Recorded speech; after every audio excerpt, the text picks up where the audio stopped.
সাত সকালে বাড়ি থেকে বেরিয়ে নৈয়াচকে এসে পৌঁছতে বিকেল ফুরিয়ে গেল। বাক্স প্যাঁটরা বেঁধে বাড়ি থেকে বেরোনোর আগে বুঝিনি পৌঁছতে এত হ্যাপা।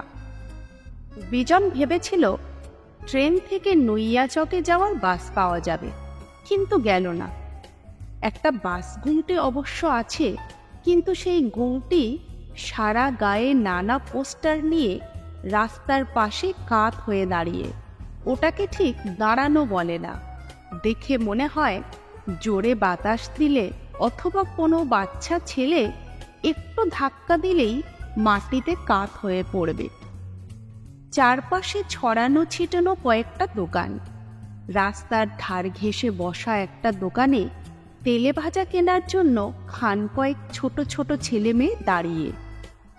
দোকানের পাশে বাঁশের বেঞ্চ, তার ওপর লুঙ্গি আর পাজামা পরে জনাচারেক লোক শালপাতার ঠোয়া হাতে নিয়ে তেলে ভাজা খাচ্ছে। বিজন একটু এগিয়ে গেল। হাত তো মোটে দুটো, কিন্তু সুটকেস আর বিছানার দুটো বোঝা দু হাতে বইতে বেশ কষ্ট হচ্ছে। লোহার কড়াইয়ে তখন ফুলুরি ভাজা চলছে। ওই ভাজাভুজির গন্ধে নিজের খিদেটা বেড়ে উঠল। ট্রেনে 1 টাকার ঝালমুড়ি খেয়েছিল, সে অনেকক্ষণ হয়ে গেল। বিজন এসে বাঁশের বেঞ্চিটার পাশে দাঁড়ালো। হাতের জিনিস দুটো মাটিতে রাখতেই বাঁশের বেঞ্চিতে বসা লোক 4 জন ঠাসাঠাসি করে বসে বিজনকে জায়গা দিল। বিজন বসল না। ওই লোকগুলোর দিকে তাকিয়ে জিজ্ঞাসা করল, নৈয়াচকে যাওয়ার বাস কখন আসবে? তেলে ভাজা খাওয়া থামিয়ে লোকগুলো বিজনকে দেখছিল। এবার বিজনের প্রশ্ন শুনে একজন উত্তর দিল, বাস আর আসবে নে, পঞ্চায়েত ভোটের আগে ছিল, তারপর উঠে গেছে। বিজন অবাক গলায় বলল, উঠে গেল? অন্য একজন বলল, একেবারে উঠে গেছে তো এমন কথা কইতে পারিনি। লোক পরম্পরায় শুনলাম ব্রিজের কাজ হচ্ছে, রাস্তার মেরামতি চলছে। এসব ঠিকঠাক হলে আবার বাস চলতেও পারে। ওই 4 জনের মধ্যে যার বয়স অপেক্ষাকৃত কম বলে মনে হচ্ছে, সে এবার উঠে দাঁড়িয়ে বলল, দাঁড়িয়ে কেন, বসেন। তা আপনি যাবেন কোথায়? বিজন এবার বসতে বসতে উত্তর দিল, নৈয়াচক পোস্ট অফিসে। ওই 4 জনের ভেতর থেকে একজন বলল, সে তো বাবু একটুখানি পথ নয়, আপনি বরং ভ্যানই চলে যান। বিজন বলল, এখানে ভ্যান পাওয়া যায়? উঠে দাঁড়ানো লোকটি ডাল বড়া খেতে খেতে বলল, এখানে তো ভ্যানই ফ্যান ফ্যান করে ঘুরে বেড়ায়। বিজন এদিক ওদিক তাকিয়ে কোনো ভ্যান গাড়ি দেখতে পেল না। আবার লোকগুলোর দিকে তাকিয়ে জিজ্ঞেস করল, ভ্যান কোথায় পাওয়া যায়? এবার একজন বয়স্ক লোক ফুলুরির সঙ্গে 1 খাবলা মুড়ি মুখে দিয়ে চিবোতে চিবোতে বলল, একটুখানি সবর করুন, সবে তো কলকাতা থেকে ট্রেন এলো, প্যাসেঞ্জার নিয়ে বেরিয়ে গেছে, একটু পরে আসবে। অন্য একজন প্রশ্ন করল, বাবুর কি কলকাতা থেকে আসা হচ্ছে? বিজন মাথা নাড়াতে নাড়াতে বলল, হ্যাঁ। অন্য আরেকজন জিজ্ঞেস করল, কলকাতাতেই থাকা হয়? বিজন এবারও মাথা নাড়তে নাড়তে উত্তর দিল, হ্যাঁ। বিজন বুঝতে পারছে কলকাতার লোক বলে তাকে নিয়ে ওদের বেশ কৌতূহল হচ্ছে। এরকম যে হয় সেটা বিজনের জানা ছিল না। এখানকার লোক কি কখনো কলকাতায় যায়নি, নাকি কলকাতা দেখেনি? শিয়ালদা স্টেশন থেকে লোকাল ট্রেনে 4 ঘন্টার পথ, যদিও আজ তার ট্রেন 1 ঘন্টার মতো দেরিতে এসেছে। তেলে ভাজা ভাজতে ভাজতেই দোকানদার ওদের কথা শুনছিল। এবার শালপাতায় 2টো ডাল বড়া মুড়ে বিজনের দিকে এগিয়ে দিতে দিতে বলল, নেন, আমার হাতে ডাল বড়া খান, খেতে খেতে ভ্যান এসে যাবে। বিজনের খিদে পেয়েছিল ঠিকই, তবু নিতে একটু ইতস্তত করছিল। অন্যরা বিজনকে বলল, নেন না কেন, কেসটা সাত করে খাওয়াচ্ছে, এমন ডাল বড়া কলকাতাতে পাবেন না, ডালে তেলে ভেজাল নেই। বিজন বুঝল দোকানির নাম কৃষ্ণ, লোকে কেষ্ট বা কেষ্টা বলে ডাকে। হাত বাড়িয়ে ডাল বড়া নেওয়ার সময় সেই কেষ্ট বলল, একই সঙ্গে 2 গাল মুড়ি দে। বিজন হাত নেড়ে বলল, না না, ওসবের দরকার নেই। ডাল বড়া খেতে খেতে ওদের সঙ্গে দিব্যি গল্প জমে গেল। গল্প জমে গেলেও গল্পের দিকে বিজনের খুব একটা মন নেই। বিকেল তো ফুরিয়ে যাচ্ছে, চারপাশে ছায়া ছায়া অন্ধকার ঘন হতে শুরু করেছে। নতুন জায়গায় এসে দিনে দিনে পৌঁছনোই ভালো। ডাল বড়া শেষ করে আরও কিছুক্ষণ অপেক্ষা করার পর একজন বলল, হরেন মারছে, তার মানে ভ্যান এসে যাবে।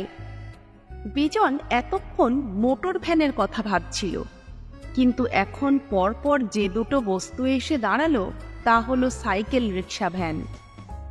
কলকাতায় জিনিসপত্র নেয়ার জন্য এই ভ্যান ব্যবহার হয়। এতে করে কি মানুষও যায়? নিশ্চয় যায়।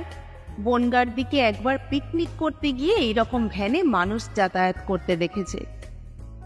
বিজনকে ডাকতে হলো না, যাদের সঙ্গে এতক্ষণ গল্প করছিল তাদেরই একজন ডাকলো, এই মেধো, এদিক পানে আয়। সাইকেল রিক্সা ভ্যানের সিট থেকে নেমে মেধো এলো দোকানের সামনে, গলায় গামছা জড়ানো। সেই গামছায় হাত মুছতে মুছতে বলল, কেষ্টাদা, দুটো গরম গরম ফুলুরি চমকাও, বড্ড খিদে পেয়েছে। বাসার বেঞ্চে বসা লোকদের একজন বলল, মেধো, ইনি কলকাতা থেকে এসেছেন, যাবেন নইয়া চকের পোস্ট অফিসে, তুই পৌঁছে দে। বিজন বলল, যাবেন ভাই, আমার একটু তাড়া আছে। মেধো হাত বাড়িয়ে ফুলুরি নিতে নিতে বলল, আগে পেটের খোলে ফুলুরি দুটো চালান করি, আপনাকে একা নিয়ে গেলে তো আমার পোষাবে না, আরও প্যাসেঞ্জার আসতে দিন। বিজন বুঝল এখানকার ভ্যানগুলো কলকাতার অটোর মতো, পেটের খোল বোঝাই না হলে গাড়ি ছাড়ে না। কিন্তু এখন তো সন্ধ্যা নামার সময়, এইসব অঞ্চলে এখন কি প্যাসেঞ্জার পাওয়া যাবে? মেধো পরম আনন্দে ফুলুরি খেয়ে যাচ্ছে। খাওয়ার ভঙ্গি দেখে মনে হচ্ছে ছুটির দিনে নিশ্চিন্তে বসে কই মাছের চচ্চড়ি খাচ্ছে। ফুলুরি শেষ করেই মেধো শালপাতা শুদ্ধ হাতটা বাড়িয়ে দিয়ে বলল, কেষ্টদা, দুটো ডাল বড়ি চমকাও। বিজন কেষ্টদার কড়াইয়ের দিকে তাকালো, গরম তেলে আলুর চপ ছাড়া হচ্ছে। মেধো কি ডাল বড়ার পর চপও খাবে? ওর খাওয়া খাওয়াই শেষ হবে কখন? মনে মনে অধৈর্য হলেও আপাতত কিছু করার নেই। বিজন অন্য ভ্যানটার দিকে তাকালো। লোকটা নিজের ভ্যানের উপর বসে পা দুলিয়ে দুলিয়ে বিড়ি খাচ্ছে। বিজন হাতের ইশারায় তাকে ডাকলো। লোকটার মাথায় পাগড়ির মতো করে গামছা বাঁধা, লাফ দিয়ে ভ্যান থেকে নামলো। দপদপিয়ে এগিয়ে এসে প্রথমেই সুটকেস আর হোল্ডানের দিকে তাকিয়ে বলল, যাবেন কোথা? বিজনকে উত্তর দিতে হলো না। ডাল বড়া খেতে খেতে মেধো বলল, তোর উল্টো লাইন, নইয়া চক। ওই ভ্যান চালক বলল, আমি যাব শশাপাড়া, আমি ওদিক পানে যাই না। মেধোর সময় জ্ঞান ভারী অদ্ভুত। ডাল বড়া শেষ হওয়ার আগেই পিলপিল করে অনেক লোক এসে গেল। মেধো বলল, স্যার, জিনিসের আলাদা ভাড়া লাগবে। বিজন বলল, কত? মেধো উত্তর দিল, আপনার যা ভাড়া জিনিসেরও তাই, আপনার 6 টাকা, আর দুটো জিনিসের জন্য 12 টাকা। কথা শেষ করেই বিজনের জিনিস দুটো তড়িঘড়ি করে নিজেই ভ্যানে তুলে দিয়ে হাঁকতে লাগলো, মানিক চক, জোড়া চক, নইয়া চক। অন্য ভ্যানরা হাঁকছে, লঙ্কাপাড়া, আলুমোড়, ঝিয়েডাঙ্গা, পটলডাঙ্গা, শশাপাড়া। বিজন মনে মনে ভাবল, একদিকে খালি চক, চকচকে চকাচকি, অন্যদিকটা পুরো ভেজিটেরিয়ান। ওখানে লঙ্কা, আলু, ঝিঙে আর পটল। আহারে, ওখানে যদি একটা পোস্তপানা থাকতো তাহলে আর ভাবনা ছিল না। মেধো বিজনকে বলল, বড় হাটের প্যাসেঞ্জার আসছে, তাড়াতাড়ি গিয়ে নিজের জায়গা নিন। বিজনকে ভ্যানের উপর তুলে দিল মেধো। জিন্সের ফুল প্যান্ট পরে পা গুটিয়ে বসতে অসুবিধা হয়। বিজন মেধোকে বলল, প্যান্ট পরে তো এভাবে বসা যায় না, কি করি বলুন তো? মেধো বলল, নইয়া চকের পোস্ট অফিস হচ্ছে আমার শেষ স্টপ। আমি নইয়া চকের সদরহাট পর্যন্ত যাই। সেরেপ আপনার জন্য 3 মিনিট পথ বেশি যাব, মানে ওই ডাকঘর পর্যন্ত। আপনি লাস্ট খদ্দের। আমার সিটের পেছনে বসে দুদিকে পা ঝুলিয়ে দিন, তাড়াতাড়ি করুন। যেমন দেশের যেমন ধারা, বিজন তাই করল। নিজের জিনিসগুলো রাখলো ডান দিকে আর বাঁ দিকে। হাট ফেরতা লোকজন পিলপিল করে সাইকেল রিক্সা ভ্যানে উঠছে। এই মুহূর্তে যত লোকের ভিড়, তারা কি সবাই এই ভ্যানে উঠবে? কেননা মেধো জোর গলায় চেঁচাচ্ছে, লাস্ট এক্সপ্রেস, লাস্ট এক্সপ্রেস। ততক্ষণে আরও 3টে সাইকেল রিক্সা ভ্যান এসে গেছে। বিজন দেখল তাদের ভ্যানে শুধু মানুষই উঠছে না, হাট থেকে কেনা একটি কৃষ্ণবর্ণের পাঁঠাও ভ্যানে উঠল এবং পাঁঠাটি ব্যয় ব্যয় করতে করতে তারই পেছনে এসে দাঁড়ালো। বিজন মুখ ঘুরিয়ে পেছনে তাকালো। একটা সাইকেল রিক্সা ভ্যানের কতটা আয়তন সেটা সে আগে কখনো ভেবে দেখেনি। কিন্তু সাইকেল রিক্সা ভ্যানের এখন যা অবস্থা, তাতে মনে হলো একটা ম্যাটাডোরেও বুঝি এত লোকের জায়গা হয় না। কিন্তু ঠেসে ঠুসে একটি পাঁঠা সমেত সবারই যে কেমন করে জায়গা হলো, সেটা গভীর গবেষণার বিষয়। এখানে বসেই মেধোর মুখ থেকে জানা গেল এখানকার প্রত্যেকটা সাইকেল রিক্সা ভ্যানের নাকি একটা করে নাম আছে। চালকের সামনে ছোট্ট টিনের প্লেটে সেটা লেখা থাকে। কোনোটার নাম তুফান মেল, কোনোটার নাম পাঞ্জাব মেল, কোনোটার বা হিমগিরি এক্সপ্রেস। বিজন এসব শুনে মেধোকে জিজ্ঞেস করল, আমি যেটাতে উঠে বসে আছি তার নাম কি?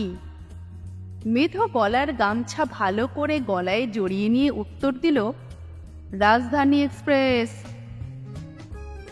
বাঁশের বেঞ্চিতে বসে যারা তেলে ভাজা খাচ্ছিল এবং যাদের সঙ্গে বিজনের আলাপ হয়েছে, তারা সাইকেল রিক্সা ভ্যানটার দিকে এগিয়ে এসে মেধোকে বলল, কলকাতার বাবুকে পোস্ট অফিসে পৌঁছে দিস। সাইকেল রিক্সা ভ্যান ছাড়ার আগে ওই 4 জন বিজনের দিকে তাকিয়ে হাত নাড়ল। লোকগুলোকে বিজনের খুব ভালো লেগেছে। কলকাতার লোক বলে কেষ্টদা 2টো ডাল বড়া তাকে বিনা পয়সায় খাইয়ে দিয়েছে, কিছুতেই পয়সা নেয়নি। কলকাতার লোকের এত সম্মান, এটা বিজন আগে কখনো টের পায়নি। সাইকেল রিক্সা ভ্যান চলতে শুরু করলো। সিটি কিলোমিটার আসার পর বোঝা গেল এই ভ্যান রাজধানীর ঠাকুরদা। ভ্যান রাস্তায় গর্তে পড়ে লাফায়, আর কারোর না কারোর জিনিস ছিটকে রাস্তায় পড়ে। ভ্যানকে দাঁড়াতে হয়। বিজন সেই থেকে পা ঝুলিয়ে বসে। পা দুটো এবার টনটন করছে, কিন্তু ওঠাবার উপায় নেই। উঠিয়ে রাখবে কোথায়? যদি হাঁটুর নিচে থেকে পা দুটো খুলে নেওয়ার কোনো উপায় জানা থাকতো, তাহলে ওই পা দুটো দিব্যি নিজের কোলে রাখতে পারত বিজন। কিন্তু বিজনের তখনও জানা ছিল না যে এর থেকেও বড় বিপদ তার জন্য অপেক্ষা করছে। কিছুটা পথ আসার পর মেধোর রাজধানী এক্সপ্রেস দাঁড়ালো। বিজন ভাবল, যাক, এই টইটুম্বর রাজধানী এক্সপ্রেস থেকে এবার হয়তো 2-3 জন নামবে। কিন্তু নামা তো দূরের কথা, উল্টে উঠে পড়ল 2 জন। ওরা যে কেমন করে উঠল, কোথায় বসলো, কেমন করে বসলো, সেটা বিজন বুঝতে পারল না। তার কেবল মনে হলো একটি পাঁঠা, 2টি মুরগি সহ যত লোক এই রিক্সা ভ্যানে সওয়ারি হয়েছে, তাদের একটা ছবি তুলে পাঠালে বিদেশের কাগজে নির্ঘাত ছাপা হতো। সেই সুবাদে ওয়ার্ল্ড গিনেস বুকেও নাম ছাপা হয়ে যেত। রাজধানী এক্সপ্রেস থামিয়ে দিয়ে মেধো নিজের সিট থেকে নেমে গিয়েছিল। কোথায় গিয়েছিল সেটা বিজন জানে না। এই জায়গাটায় পরপর অনেক দোকান। বিজন একজনকে জিজ্ঞেস করল, এই জায়গাটার নাম কি? প্যাসেঞ্জারদের ভেতর থেকে একজন বলল, হেলাবটতলা। বিজন মনে মনে ভাবল, এই দেশের কত বটগাছ হেলে আছে। কলকাতার বাগুইহাটি থেকে পূব দিকে গেলে একটা পরগনার জায়গার নাম হলো হেলাবটতলা। বাঁকুড়া, মেদিনীপুর, উত্তর 24 পরগনায় বিভিন্ন জায়গায় বোধহয় বটবৃক্ষ হেলে আছে। এরকমই হয়। গ্রামগঞ্জের কত বিচিত্র নাম, যেমন রাজা ভাত খাওয়া, বাছুর ডোবা, বেতো, ঘোমটা পুকুর, দেগঙ্গা, আরও কিছু নাম মনে আসছিল, কিন্তু ভাবনাটা থেমে গেল।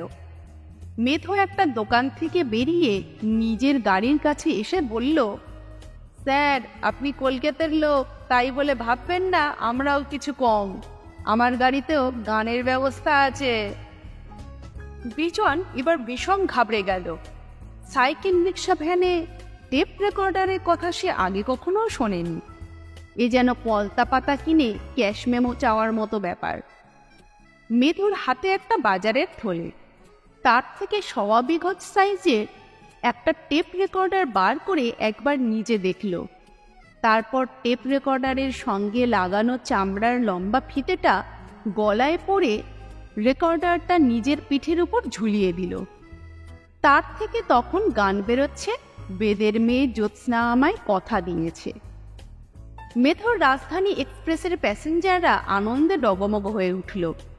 বিজনের তখন অন্য বিপদ শুরু হয়ে গেছে। এই সাইকেল রিক্সা ভ্যানে ওঠার খানিক পরে সে অবগত হয়েছিল যে পাঠাটি তারই সহযাত্রী, সেটি বড়হাট থেকে কেনা। এই অঞ্চলে বড়হাট মানে কলকাতার বড় বাজার। এটি আগামী কোনো দিনে কালী পুজো উপলক্ষে বলি দেওয়া হবে, তার মানে বলির পাঠা। এটা মানতের পুজো। যারা কিনেছিল তারা কেনার সময় ওই হাট থেকে খান পাঁচেক কাঁঠাল পাতাও কিনেছিল, অথবা কোনো জায়গা থেকে সংগ্রহ করেছিল। কিন্তু কিছুটা পথ আসার পরই কাঁঠাল পাতা ফুরিয়ে গেল। পাঠার খিদে বোধহয় মেটেনি।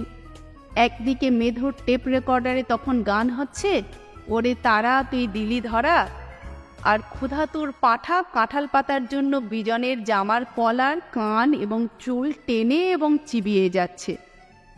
থেকে থেকে তার শিশু শিং দিয়ে বিজনের পিঠে আর ঘাড়ে গুঁতিয়ে চলেছে। যখন ব্যাপারটা সজ্জাতিত হয়ে উঠল, তখন বিজন বাধ্য হয়ে মেধোকে বলল, ভাই মেধো, এই পাঠা স্টপেজ কোথায়, মানে নামবে কোথায়? মেধোর টেপ রেকর্ডার গম গম করে বেজে চলেছে। বিজনের কথা ওর কানে গেল কিনা সেটা বিজন নিজেই বুঝতে পারল না। মেধো মুখ খুঁড়িয়ে বলল, স্যার কিছু বলছেন? বিজন ঘাড় উঁচু করে মেধোকে বলল, এই পাঠা নামবে কোথায়? মেধো বলল, তারানগর। পাঠা নামার 3 মিনিট পরেই আপনাকে নামতে হবে। বিজন মনে মনে বলল, ততক্ষণে বোধহয় পাঠাটা আমার কান খেয়ে ফেলবে। হোলডলের দড়ি তো চিবিয়ে চিবিয়ে ভিজিয়ে দিয়েছে। নৈয়াচক পোস্ট অফিস পর্যন্ত আমি অখণ্ড থাকবো কিনা সেটাই বা কে জানে।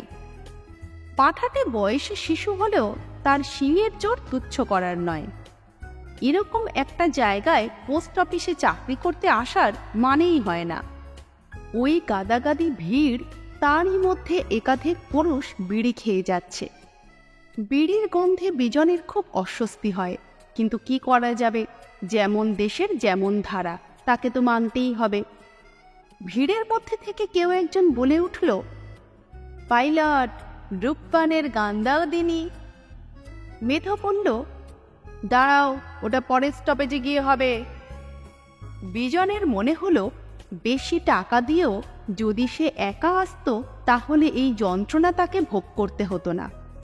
মেধোর টেপ যেন বিরামহীন। পিঠের দিক থেকে টেপ ঘুরিয়ে ক্যাসেট বদলে দিয়েছে। সেই ক্যাসেটে এক মহিলা কণ্ঠ গেয়ে চলেছে 12 দিনের স্বামী। গান শেষ হওয়ার আগেই মেধোর রাজধানী এক্সপ্রেস থামল। 3 জন নামল বটে, কিন্তু পাঠার স্থান বদল হলো না।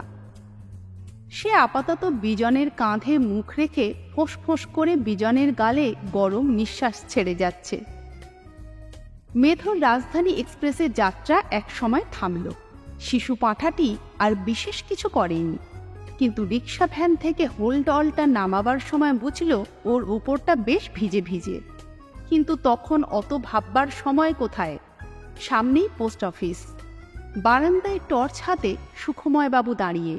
বিজনকে দেখে এগিয়ে আসতে আসতে বললেন, আশা করি আপনারই নাম বিজন বসু। আমি পোস্টমাস্টার সুখময় দত্ত, আপনার জন্য অপেক্ষা করছি। বিজন তার জিনিসপত্র পোস্ট অফিসের বারান্দায় নামিয়ে রাখার পর সুখময়বাবু হাঁক দিলেন, ভণ্ডল, এই ভণ্ডল। পোস্ট অফিসের চারপাশে তখন বেশ অন্ধকার। ওই অন্ধকারের ভেতর থেকে গভীর কৃষ্ণবর্ণের একটি ছেলে বেরিয়ে এসে বলল, অত হাঁক পাচ্ছেন কেনে? নিকটেই তো ছিলাম। সুখময়বাবু বারান্দার উপর রাখা বিজনের জিনিসগুলো দেখিয়ে বললেন, এগুলি নিয়ে আমার বাড়িতে রাখ, আমরা আসছি, সাবধানে যাস। ভন্ডল জিনিসগুলো তুলতে তুলতে বলল, আমারে সাবধান করতে হবে না, আপনারা সাবধানে এসুন। পথে ঘাটে তেনারা গা গতরে বেরিয়েছেন, গায়ে পা পড়লেই ফোঁস। সুখময় বাবু টর্চ জ্বালালেন। বিজন ভয় পাওয়ার চোখে সুখময় বাবুর দিকে তাকাতেই সুখময় বাবু ভয়ের কারণটা বুঝতে পেরে বললেন, ভয় পাওয়ার কিছু নেই, ভন্ডুল একটু বাড়িয়ে বলে, আলো দেখলে সরে গিয়ে পথ দেয়, আপনি আসুন আমার সঙ্গে। বিজন একটা ঠোক গিলল, তারপর সুখময় বাবুর পেছন পেছন হাঁটতে লাগলো। এই রাস্তাটা বেশি চওড়া নয়, হাত মাপলে 2.5-3 হাত হবে। কোনো এক সময় এই রাস্তায় বোধহয় ইটের খোয়া ফেলা হয়েছিল, এখন সেসব নেই। থেকে থেকে ইটের টুকরোগুলো মাটির উপর মাথা জাগিয়ে আছে। রাস্তার দুপাশে জঙ্গল, পথের উপর শুকনো পাতা। জঙ্গলের মধ্যে কিছু শব্দ হলেই বিজন চমকে উঠছে। সুখময়বাবু যাচ্ছেন আগে আগে, যেতে যেতে বললেন, রাস্তার হালটা তেমন ভালো নয়, গরুর গাড়ি গিয়ে গিয়ে আরও খারাপ হয়েছে, তবে প্রথমে অসুবিধা হলেও পরে সয়ে যাবে। পোস্ট অফিস থেকে সুখময় বাবুর বাড়ি কাছেই, মিনিট 3 হাঁটার পরই বাড়ি আসা গেল। বারান্দায় একটা হ্যারিকেন জ্বলছিল। বারান্দায় ওঠার সিঁড়িতে পা দিয়ে সুখময় বাবু বললেন, কই গো, তোমরা সব গেলে কোথায়?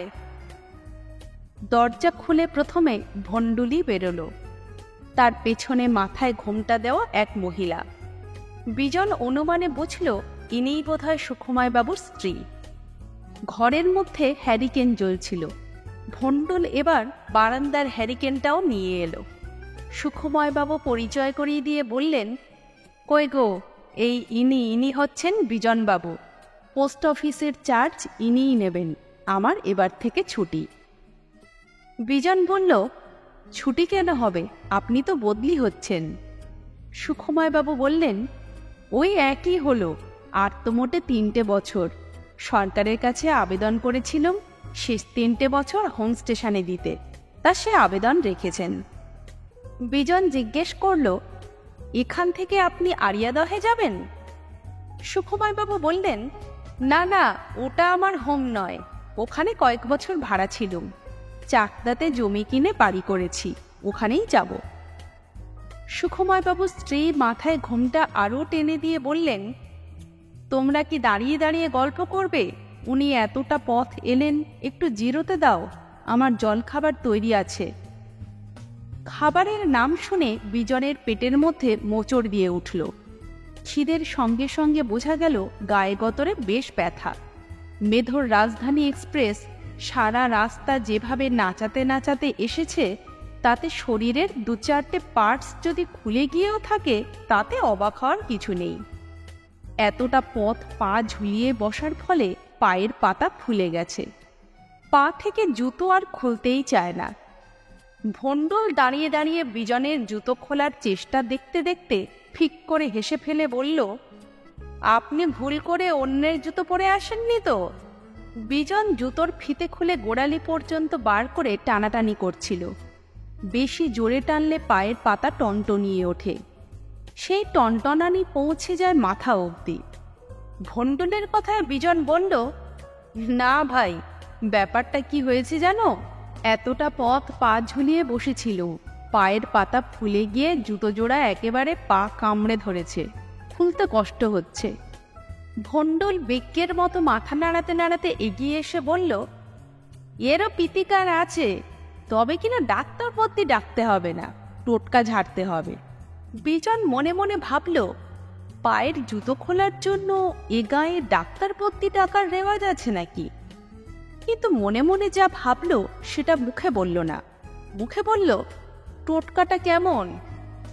ভন্ডল ঘরের ওপরের দিকে তাকালো, তারপর চোখ নামিয়ে এনে বলল, এতক্ষণ পা ঝুইলে থাকার জন্যই শরীরের রস রক্ত গিয়ে পায়ের পাতায় জমা বেঁধেছে, তাই এবার উল্টে দিতে হবে, তাহলেই শরীর ঠিক হয়ে যাবে। বিজন প্রশ্ন করল, সেটা কেমন করে হবে?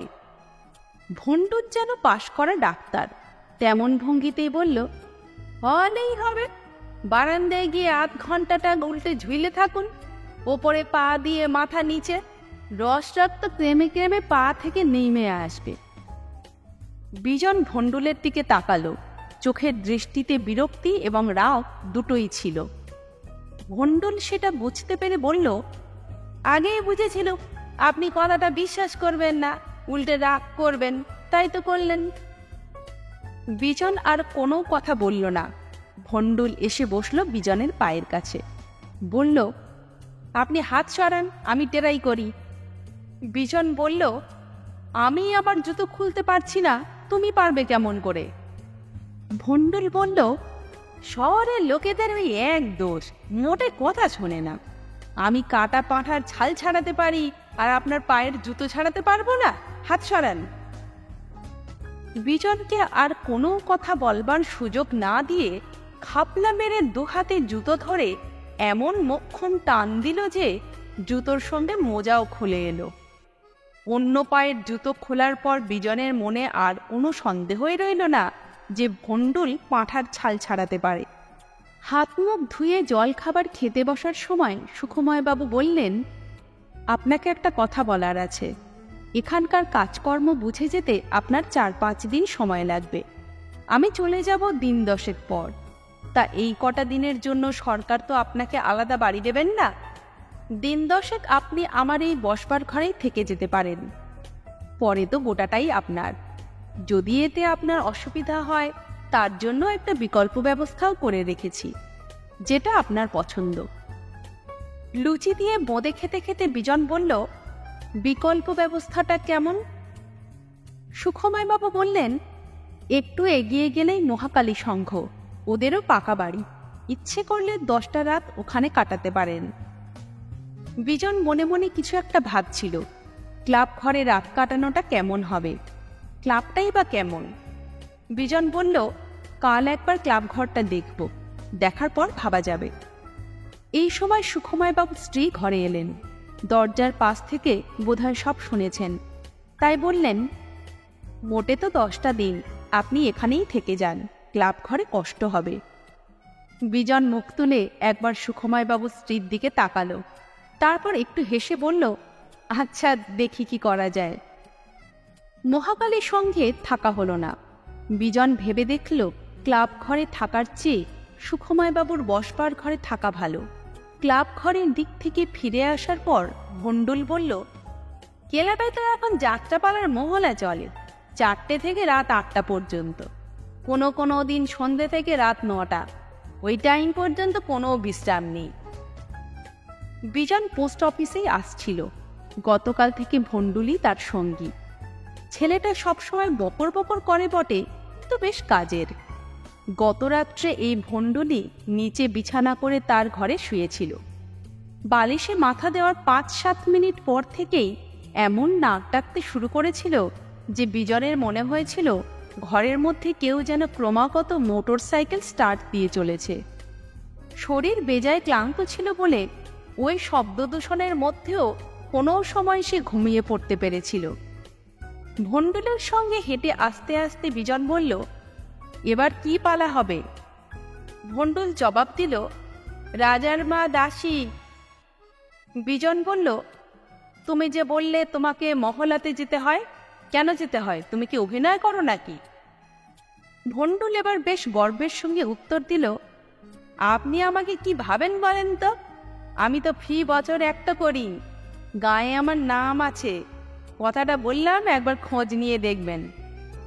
বিজন বলল, তুমি রেগে যাচ্ছ কেন? আমি জানি না বলেই তো জানতে চাইলাম। ওই কি যেন নাম বললে, রাজার মা দাসী? তা সেই পালায় তোমার কি পার্ট? ভণ্ডুল উত্তর দিল, রাজার মামা। পোস্ট অফিসে এসে খানিকক্ষণ কাজ করার পর বিজন সুখময়বাবুকে জিজ্ঞেস করল, নৈয়াচকের গ্রামগুলোর তো ভারী অদ্ভুত নাম। সুখময়বাবু বললেন, কিক্রখালি, গরানকাঠি, গোটাগড়, মোশমারি, এসব ছোট ছোট অঞ্চল, কিন্তু পাড়ার নামগুলো আরও অদ্ভুত। বিজন বলল, সেগুলো কেমন নাম? সুখময়বাবু বললেন, ডাকাত পাড়া, চোর পাড়া, ভূত পাড়া, শিয়াল পাড়া, এরকম বিস্তর নাম। এখানেই তো থাকবেন, আস্তে আস্তে সব জেনে যাবেন, তখন আর কিছুই অদ্ভুত মনে হবে না। মোটামুটি কিছুটা জেনে যেতে বিজনের দিন 7 লাগলো। তার মনে হলো আপাতত এর বেশি জানার দরকার নেই। 7 দিনের শিক্ষা হজম না হলে নতুন কিছু জানা উচিত হবে না।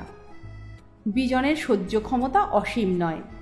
পোস্ট অফিসে বসে কাজ করতে করতে সুখময় বাবুকে বলল, আচ্ছা, প্রত্যেকটা নামের পেছনে তো একটা করে ইতিহাস থাকে। এখানকার গ্রামগুলোর নামের ইতিহাসটা কি? ডাকাতপাড়া মানে কি ওখানে একসময় খুব ডাকাত থাকতো? সুখময়বাবু কৌটো খুলে পান মুখে দিলেন, চিবোতে চিবোতে বললেন, সবই আমার শোনা কথা। আমি শুনেছি একসময় অনেক ডাকাত ওই অঞ্চলে থাকতো। আজ অবশ্য তাদের বংশধরদের কেউ কেউ আছে। বিজন প্রশ্ন করল, তারা কি এখনো ডাকাতি করে? সুখময়বাবু বললেন, একেবারে যে করে না তা নয়, তবে আগের মতো নয়। বিজন আবার জিজ্ঞেস করল, আর চোরপাড়া, ওখানে কি চোরেরা আছে? সুখময়বাবু চেয়ার থেকে উঠে গিয়ে জানালা দিয়ে পানের পিক ফেলে এসে বললেন, হেভি ইন্ডাস্ট্রির পাশে ছোট কুটির শিল্পও তো থাকে, তাই ডাকাতপাড়ার পাশেই চোরপাড়া, মধ্যখানে মোশমারি খাল। শীতকালে খটখটে, বর্ষা হলে টইটুম্বুর। আগে খাল পেরোবার জন্য বাঁশের সাঁকো ছিল, পরে কাঠের ব্রিজ হলো। আমি আসার পর পাকা ব্রিজ। তা কয়েক ঘর চোর এখনও আছে। বিজন যেন এক রূপকথার জগতে এসে পড়েছে। তার বিস্ময় আর ঘোচে না। সে আবার প্রশ্ন করে, পুলিশ কিছু বলে না? সুখময়বাবু বললেন, পুলিশ খামোকা বলতে যাবে কেন?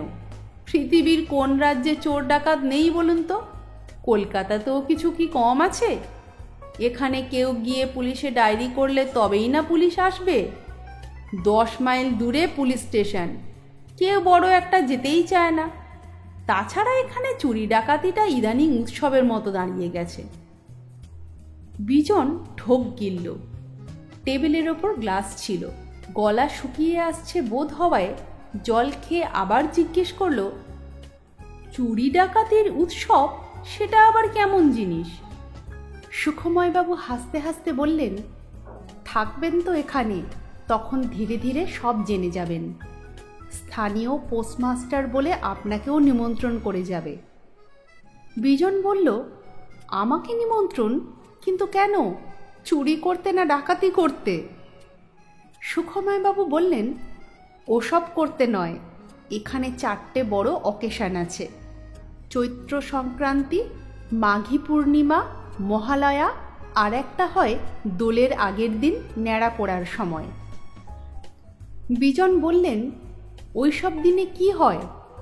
সুখময়বাবু বললেন, সেদিন চোরপাড়ার প্রবীণ নবীন সব চোরেরা যায় ডাকাতপাড়ায় চুরি করতে, আর ডাকাতপাড়ার ডাকাতরা আসে চোরপাড়ায় ডাকাতি করতে। বিজন বলল, সে কি? সুখময়বাবু অভয় দেওয়ার ভঙ্গি করে বললেন, এতে ভয় পাওয়ার কিছু নেই। মারদাঙ্গা, লাঠালাঠি, রক্তপাত এসব কিছু হয় না। রাত 11টা থেকে শুরু, শেষ ভোর 4টেতে। এবার যে পাড়া অন্য পাড়ার চোর কিংবা ডাকাত বেশি সংখ্যায় ধরতে পারবে তার জিত। যেমন চোর পাড়া যদি 6টা ডাকাত ধরে ফেলে আর ডাকাত পাড়া যদি 4টে চোর ধরে, তবে সংখ্যার বিচারে চোর পাড়ার জয় হলো। এর জন্য মেডেল দেওয়া হয়। বিজন বলল, মেডেল দেওয়া হয়? সুখময়বাবু বললেন, হয় বই কি। এই পুরস্কার বিতরণী সভায় অঞ্চলের পোস্টমাস্টার, স্কুলের হেডমাস্টার, থানার দারোগাবাবু, বিডিও সাহেব, অঞ্চল প্রধান, এরকম অনেকেই উপস্থিত থাকেন। এটা এই অঞ্চলের একটা প্রাচীন রিচুয়াল। এতে তো কারোর কোনো ক্ষতি হচ্ছে না। এগুলোকে যদি একটু প্র্যাকটিস করা যায় তাহলে গ্রামে শান্তি থাকে। বিজন ছোট করে একটা দীর্ঘশ্বাস ফেলে ভাবল, কত বছর এখানে থাকতে হবে কে জানে। এর চেয়ে ভবানীপুরের মেস অনেক ভালো ছিল। ছাত্র পড়িয়ে কোচিং ক্লাস করে কেটে যাচ্ছিল। কেন যে পোস্টমাস্টারের ট্রেনিং নিয়ে চাকরি করতে গেল?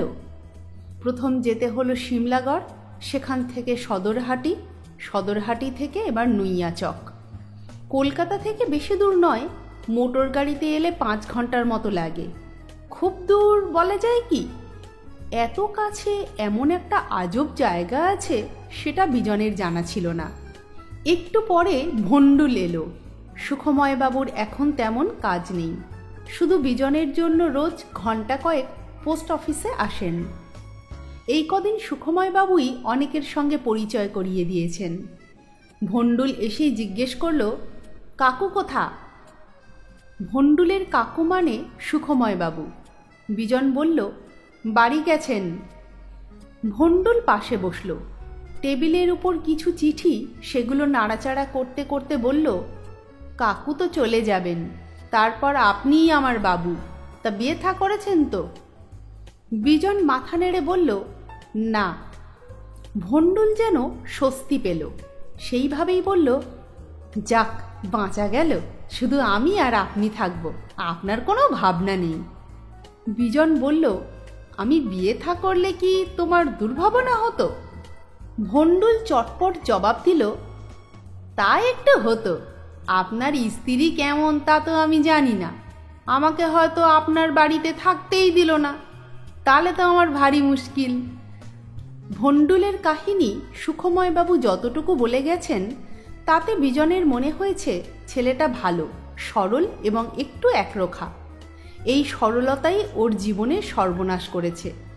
জ্ঞাতিরা জমিজমা ভাগাভাগির সময় ভণ্ডুলকে ঠকিয়েছে। 1000 টাকা হাতে পেয়েছিল। ভণ্ডুল অতশত বোঝে না, আপনজনেরা ঠকাতে পারে তেমন কথা ওর মাথাতেই আসেনি। নগদ 20,000 টাকা পেয়ে ভেবেছিল অনেক পাওয়া গেল, কিন্তু ওর ন্যায্য পাওনা যে এর চেয়েও বেশি সেটা ভণ্ডুল বুঝতেই পারেনি। ওই 20,000 টাকা থেকে এক জ্ঞাতি ভাইয়ের পরামর্শে ভাইয়ের বন্ধুকে 10,000 টাকা ধার দিয়েছিল। কথা ছিল 6 মাস পরে ওকে 12,000 দেবে। সেই টাকা আজও পাওয়া যায়নি। তখন সুখময়বাবু ওর বাকি 10,000 টাকা পোস্ট অফিসে রেখে দিয়েছেন। ভণ্ডুল ভবঘুরের মতো ঘুরে বেড়ায়, যে ডাকে তার বাড়ি গিয়েই গায়ে গতরে খেটে দেয়। কেউ 2খানা রুটি দেয়, ভণ্ডুল পরম আনন্দে তাই খায়। সারাদিনই লোকের নানা কাজ করে বেড়ায়, খাওয়া থাকার কোনো ঠিক ঠিকানা নেই। সুখময়বাবু সেই সব দেখে নিজের কোয়ার্টার্সে এনে রাখেন।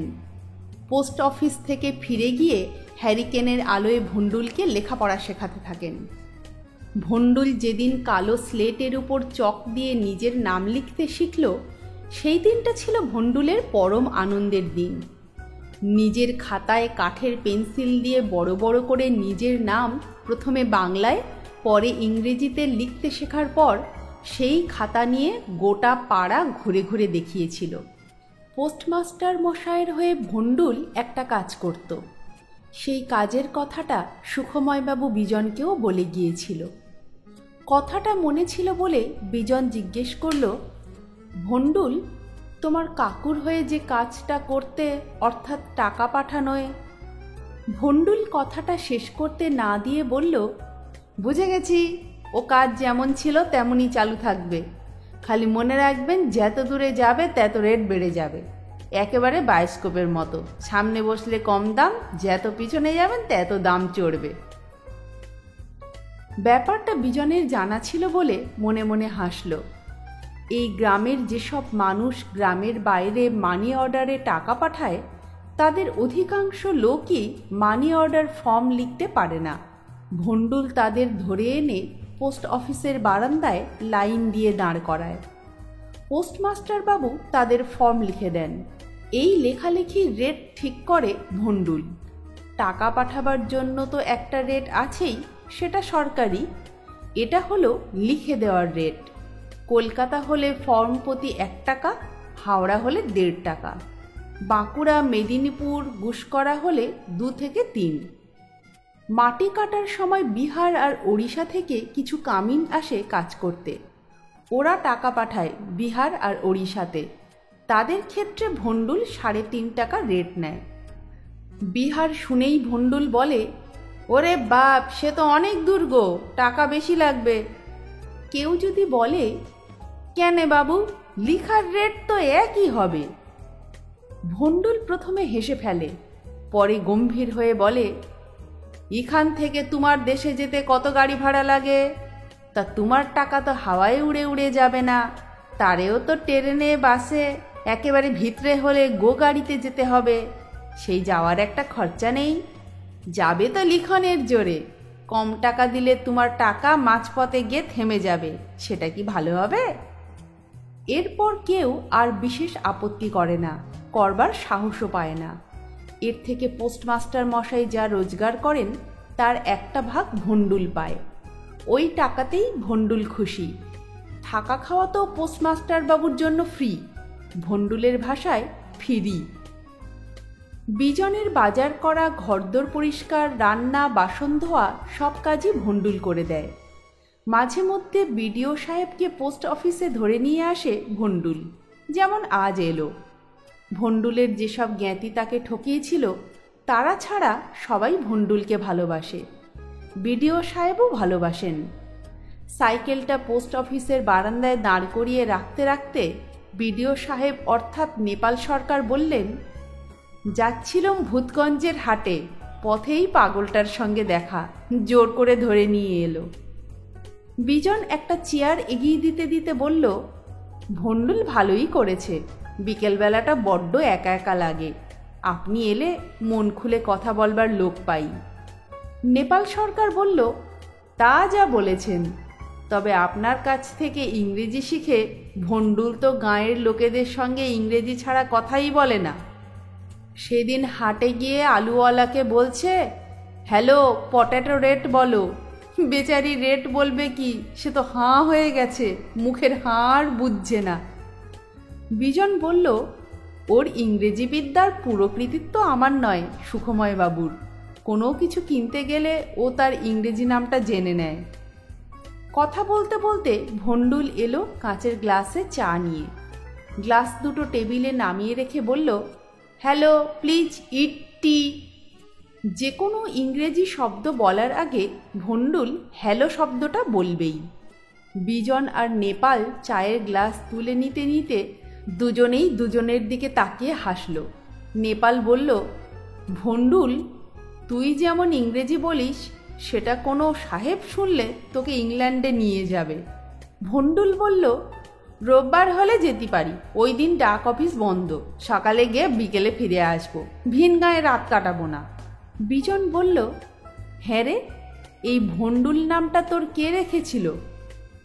ভণ্ডুল উত্তর দিল, তা আমি বলতে পারি নে, তবে শুনেছি উল্টো রথে জন্মেছিলুম বলে আমার সব কাজই উল্টো হয়ে গিয়ে ভণ্ডুল হয়ে যায়, সেই থেকেই আমি ভণ্ডুল। চা শেষ করে নেপাল বলল, একদিন আমার ওখানে চলে আসুন, জমিয়ে আড্ডা দেওয়া যাবে। নেপালের সঙ্গে সঙ্গে বিজন বারান্দায় এলো। সাইকেলটা বারান্দা থেকে নামাতে নামাতে নেপাল বলল, ভূতগঞ্জের হাটের পাশে 4 কাঠা জমি আছে। জমিটা আসলে ভণ্ডুলের বাবার, বাবা তো মারা গেছে, দাবি করবার মতো কোনো কাগজপত্র ভণ্ডুলের কাছে নেই। উল্টে আবার জ্ঞাতি ভাইদের কথায় সাদা কাগজে টিপছাপ দিয়ে বসে আছে। জমিটা উদ্ধার হওয়া উচিত। বিজন বলল, টিপছাপ দিল কেন? ও তো দিব্যি নাম সই করতে পারে। নেপাল বলল, সে তো এখন পারছে, আগে তো পারত না, অনেক আগেই এসব কাণ্ড ঘটেছে। বিজন বলল, তবে তো মুশকিল, ওই জমির আশা ছাড়তে হবে। নেপাল বলল, ভণ্ডুলের কোনো আশা টাশা নেই, কিন্তু আমরা যারা ওকে ভালোবাসি তাদের কাছে ব্যাপারটা খারাপ লাগে। নেপাল সাইকেলে উঠে পড়ল। ভণ্ডুল চলন্ত সাইকেলের পেছন পেছন খানিকটা পথ দৌড়ে গিয়ে আবার ফিরে এলো বিজনের কাছে।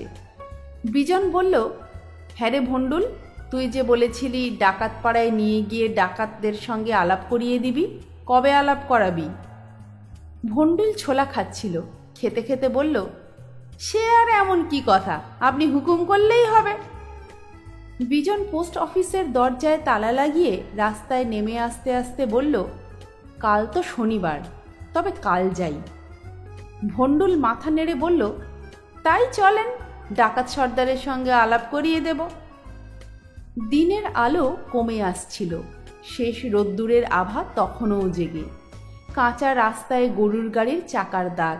রাস্তার পাশ দিয়ে হাঁটতে হাঁটতে বিজন বলল, ভূতগঞ্জের হাটটা কি খুব বড়? ভণ্ডুল বলল, তেমন না, ওই হাটে আমি যাই না। বিজন জিজ্ঞেস করল, কেন, ভূতের ভয়ে? ভণ্ডুল কোনো উত্তর দিল না। হাতের মুঠোর মধ্যে কয়েকটা ছোলার দানা ছিল, সেগুলো রাস্তায় ফেলে দিয়ে চুপচাপ পথ হাঁটতে লাগলো। এতটা চুপচাপ যা ভণ্ডুলকে একেবারেই মানায় না। ভণ্ডুলের সঙ্গে ডাকাতপাড়ায় এলো বিজন। নৈয়াচক থেকে আসতে হলে মোষখালির খাল পেরোতে হয়। এখন তো পাকা ব্রিজ। ব্রিজের নিচে খালের গলা পর্যন্ত জল, সেই জলে জাল টাঙানো। বিজন শুনেছে এই খালে জল থাকলে অনেক রকম মাছ পাওয়া যায়। কেউ কেউ ছিপ ফেলেও মাছ ধরে। ব্রিজ পেরিয়ে কিছুটা আসার পর বিজনের নাকে পচা গন্ধ এসে লাগলো। বিজন বলল, এটা কিসের গন্ধ? ভণ্ডুল উত্তর দিল, জলে পাট গাছ পচাচ্ছে। বিজন পথ চলতে চলতে জিজ্ঞেস করল, ভণ্ডুল, ডাকাতপাড়ার সবচেয়ে বড় ডাকাত কে? ভণ্ডুল পথ চলতে চলতেই একটা গাছ থেকে সাদা রঙের ফুল ছিঁড়ে নিয়ে ফুলের ভেতরে মুখ দিয়ে কি একটা চুষে চুষে খাচ্ছিল। বিজনের কথায় মুখ তুলে বলল, ভাটু ফুল, ভেতরে মিষ্টি রস আছে, চুষে খেলে বেশ নেশা নেশা লাগে। তা কি যেন বলতেছিলেন? বিজন আগের কথাটাই আবার বলল। ভণ্ডুল উত্তর দিল, ডাকাতপাড়ার দুজন হলো গিয়ে মস্ত বড় ডাকাত, দুজনেই সর্দার। একজন হুলো ডাকাত আর একজন নুরো ডাকাত। হুলো ডাকাতকে সবাই বলে টাইগার। বিজন জিজ্ঞেস করে, আর নুরো ডাকাতকে? ভণ্ডুল উত্তর দেয়, লায়ন। উত্তর দেওয়ার একটু পরেই বলে, টাইগার মানে তো বাঘ, কিন্তু লায়ন মানে কি? বিজন একটা কাঁচা মাটির গর্ত পেরিয়ে এসে বলে, সিংহ। বিজন আর কিছু জিজ্ঞেস না করলেও ভণ্ডুল বলে যায়, হুলো ডাকাতের ভালো নাম হচ্ছে হলধর, নুরো ডাকাতের ভালো নাম হলো নূর মোহাম্মদ। বিজন জিজ্ঞেস করে, তুমি কখনো ডাকাতি হতে দেখেছ? ভণ্ডুল এমনভাবে হেসে উঠল যেন বিজন নিতান্ত বোকার মতো একটা কথা জিজ্ঞেস করে ফেলেছে। হাসি থামিয়ে ভণ্ডুল বলল, জলে নামবো অথচ গা গতর ভিজবে না, এমনটা হয় নাকি? আমাদের পাশেই ডাকাত পাড়া, এক আধবার বাড়িতে ডাকাত না এলে লোকে বলবে কি বলুন তো? বিজন অবাক হয়ে গেল। অবাক কলাতেই বলল, কি বলবে? ভণ্ডুল বলল, লোকে গরিব ভাববে না? আমার বাবা তো গরিব ছিল না, মাসে একবার করে হুলো ডাকাত দলবল নিয়ে আসতো। তবে হ্যাঁ, হুটহাট আসতো না, আগে খবর পাঠিয়ে দিয়ে তবে আসতো। বিস্ময়ের শেষ নেই। কলকাতার কাছেই এমন গ্রাম এখনও আছে। ভণ্ডুল যা বলছে তা সত্য মিথ্যা যাই হোক, বিজনের শুনতে ভালো লাগছে। রূপকথার গল্পের মধ্যেও তো একটা আকর্ষণ থাকে। বিজন পকেটে হাত দিয়ে সিগারেটের প্যাকেট বার করতে করতে বলল, তুমি কখনো তোমাদের বাড়িতে হুলো ডাকাতকে দলবল নিয়ে আসতে দেখেছ? ভণ্ডুল যেতে যেতে পথের পাশ থেকে একটা কঞ্চি কুড়িয়ে নিয়ে তলোয়ার চালানোর মতো শূন্যে চালালো বারদুই। শাঁ শাঁ করে একটা আওয়াজ উঠল। এবার কঞ্চিটা বাঁ হাতে নাচাতে নাচাতে বলল, কখনো কি বলছেন, অনেকবার দেখেছি। বিজন বলল, অনেকবার দেখেছ? কেমন দেখলে? ভণ্ডুল এবার থমকে দাঁড়িয়ে বিজনের মুখের দিকে তাকালো। তারপর বলল, সেটা ছিল পৌষের গোড়ার দিক। সন্ধেবেলা বাবা বললেন, তোমরা সব খেয়ে দিয়ে নাও গো, হুলো ডাকাত খবর পাঠিয়েছে আজ আমার বাড়িতে আসবে। আমরা সবাই তাড়াতাড়ি খেয়ে দিয়ে নিলুম। বাবা হ্যারিকেন জেলে বারান্দায় বসে রইলেন কখন হুলো ডাকাত আসে। অনেকক্ষণ অপেক্ষা করার পর বাবা বললেন, হুলোটা দেরি করছে কেন? কাল 7 সকালে খেতে যেতে হবে, হুলোর কোনো সময় জ্ঞান নেই? বাবার কথা শেষ হওয়ার একটু পরেই রে রে করে হুলো ডাকাতের দল এসে গেল। মাথায় লাল পাগড়ি, কপালে লাল ফোঁটা, গায়ে পাঁঠা বলি দেওয়ার খাঁড়া। আমাদের উঠোনে এসে হাঁক দিল, পরান্দা এসে গেছি। পরান্দাস হচ্ছে গিয়ে আমার বাবার নাম। বাবা তখন হুঁকোর টিকে ধরাতে ঘরে গেছেন। ঘর থেকে বেরিয়ে এসে বললেন, হুলো তোর কোনো আক্কেল নেই? ডাকাত বলে কি সময়ের জ্ঞানগম্যি থাকবে না? এত দেরি করতে হয়? হুলো কাকা কাঁধের খাঁড়াটা উঠোনের ওপর তৈরি বাঁশের বেঞ্চের ওপর রেখে বলল, কি করব দাদা, দলের লোকজন জোগাড় করে আসতে দেরি হয়ে গেল। আমার দেরি হলো বলে তুমি যেন আবার দেরি করো না, যা দেওয়ার হাত খুলে দিয়ে দাও। সিগারেটে টান দিয়ে কাশি উঠে গেল বিজনের। কাশতে কাশতে বলল, তোমার বাবা কি দিলেন? ঘরে যা ছিল সব? ভণ্ডুল বলল, খবর পাওয়ার পর সব তো তৈরিই ছিল। 10 সের চাল, গাছের খান কয়েক পেঁপে, সের 2 আলু, 2টো মোচা, 20টা হাঁসের ডিম আর 10টা টাকা। সব দেখে টেকে হুলো কাকা বলল, পরান্দা, এই তোমার হাত খুলে দেওয়া? বাবা বললেন, হাত যে বাঁধা পড়ে গেছে হুলো, খুলতে পারছি নে। বছরের গোড়ায় মেয়ের বিয়ে দিলুম, 3 মাস পর ছেলের বিয়ে, হাত কি আর খোলা আছে? হুলো কাকা বলল, ঝর্নার বিয়েতে তো পেট পুড়ে খেলুম, কিন্তু ছেলের বিয়েতে বাদ দিলে কেন? বাবা বললেন, তুমি তখন ছিলে কোথায়? নবীগঞ্জে গিয়েছিলে তো। হুলো কাকা জিভ কেটে বলল, হক কথা, তাহলে আর তোমার উপর জোর চলে না।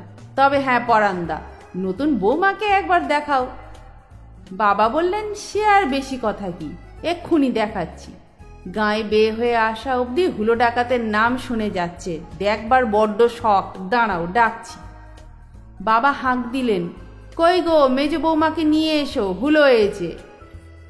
একটু পরে মার সঙ্গে মেজ বৌদি এলো, পেছন পেছন আমি। বাবা বললেন, এই যে বৌমা, এই হচ্ছে গিয়ে হুলো ডাকাত, গাঁয়ের মস্ত বড় ডাকাত, গাঁয়ের মুখ উজ্জ্বল করে রেখেছে, ওকে পেন্নাম করো। বিজন জিজ্ঞেস করলো, তোমার বৌদি প্রণাম করলো? ভণ্ডুল বলল, কেন করবে না, হুলো কাকা বয়সে বড় না? বৌদি পেন্নাম করলো।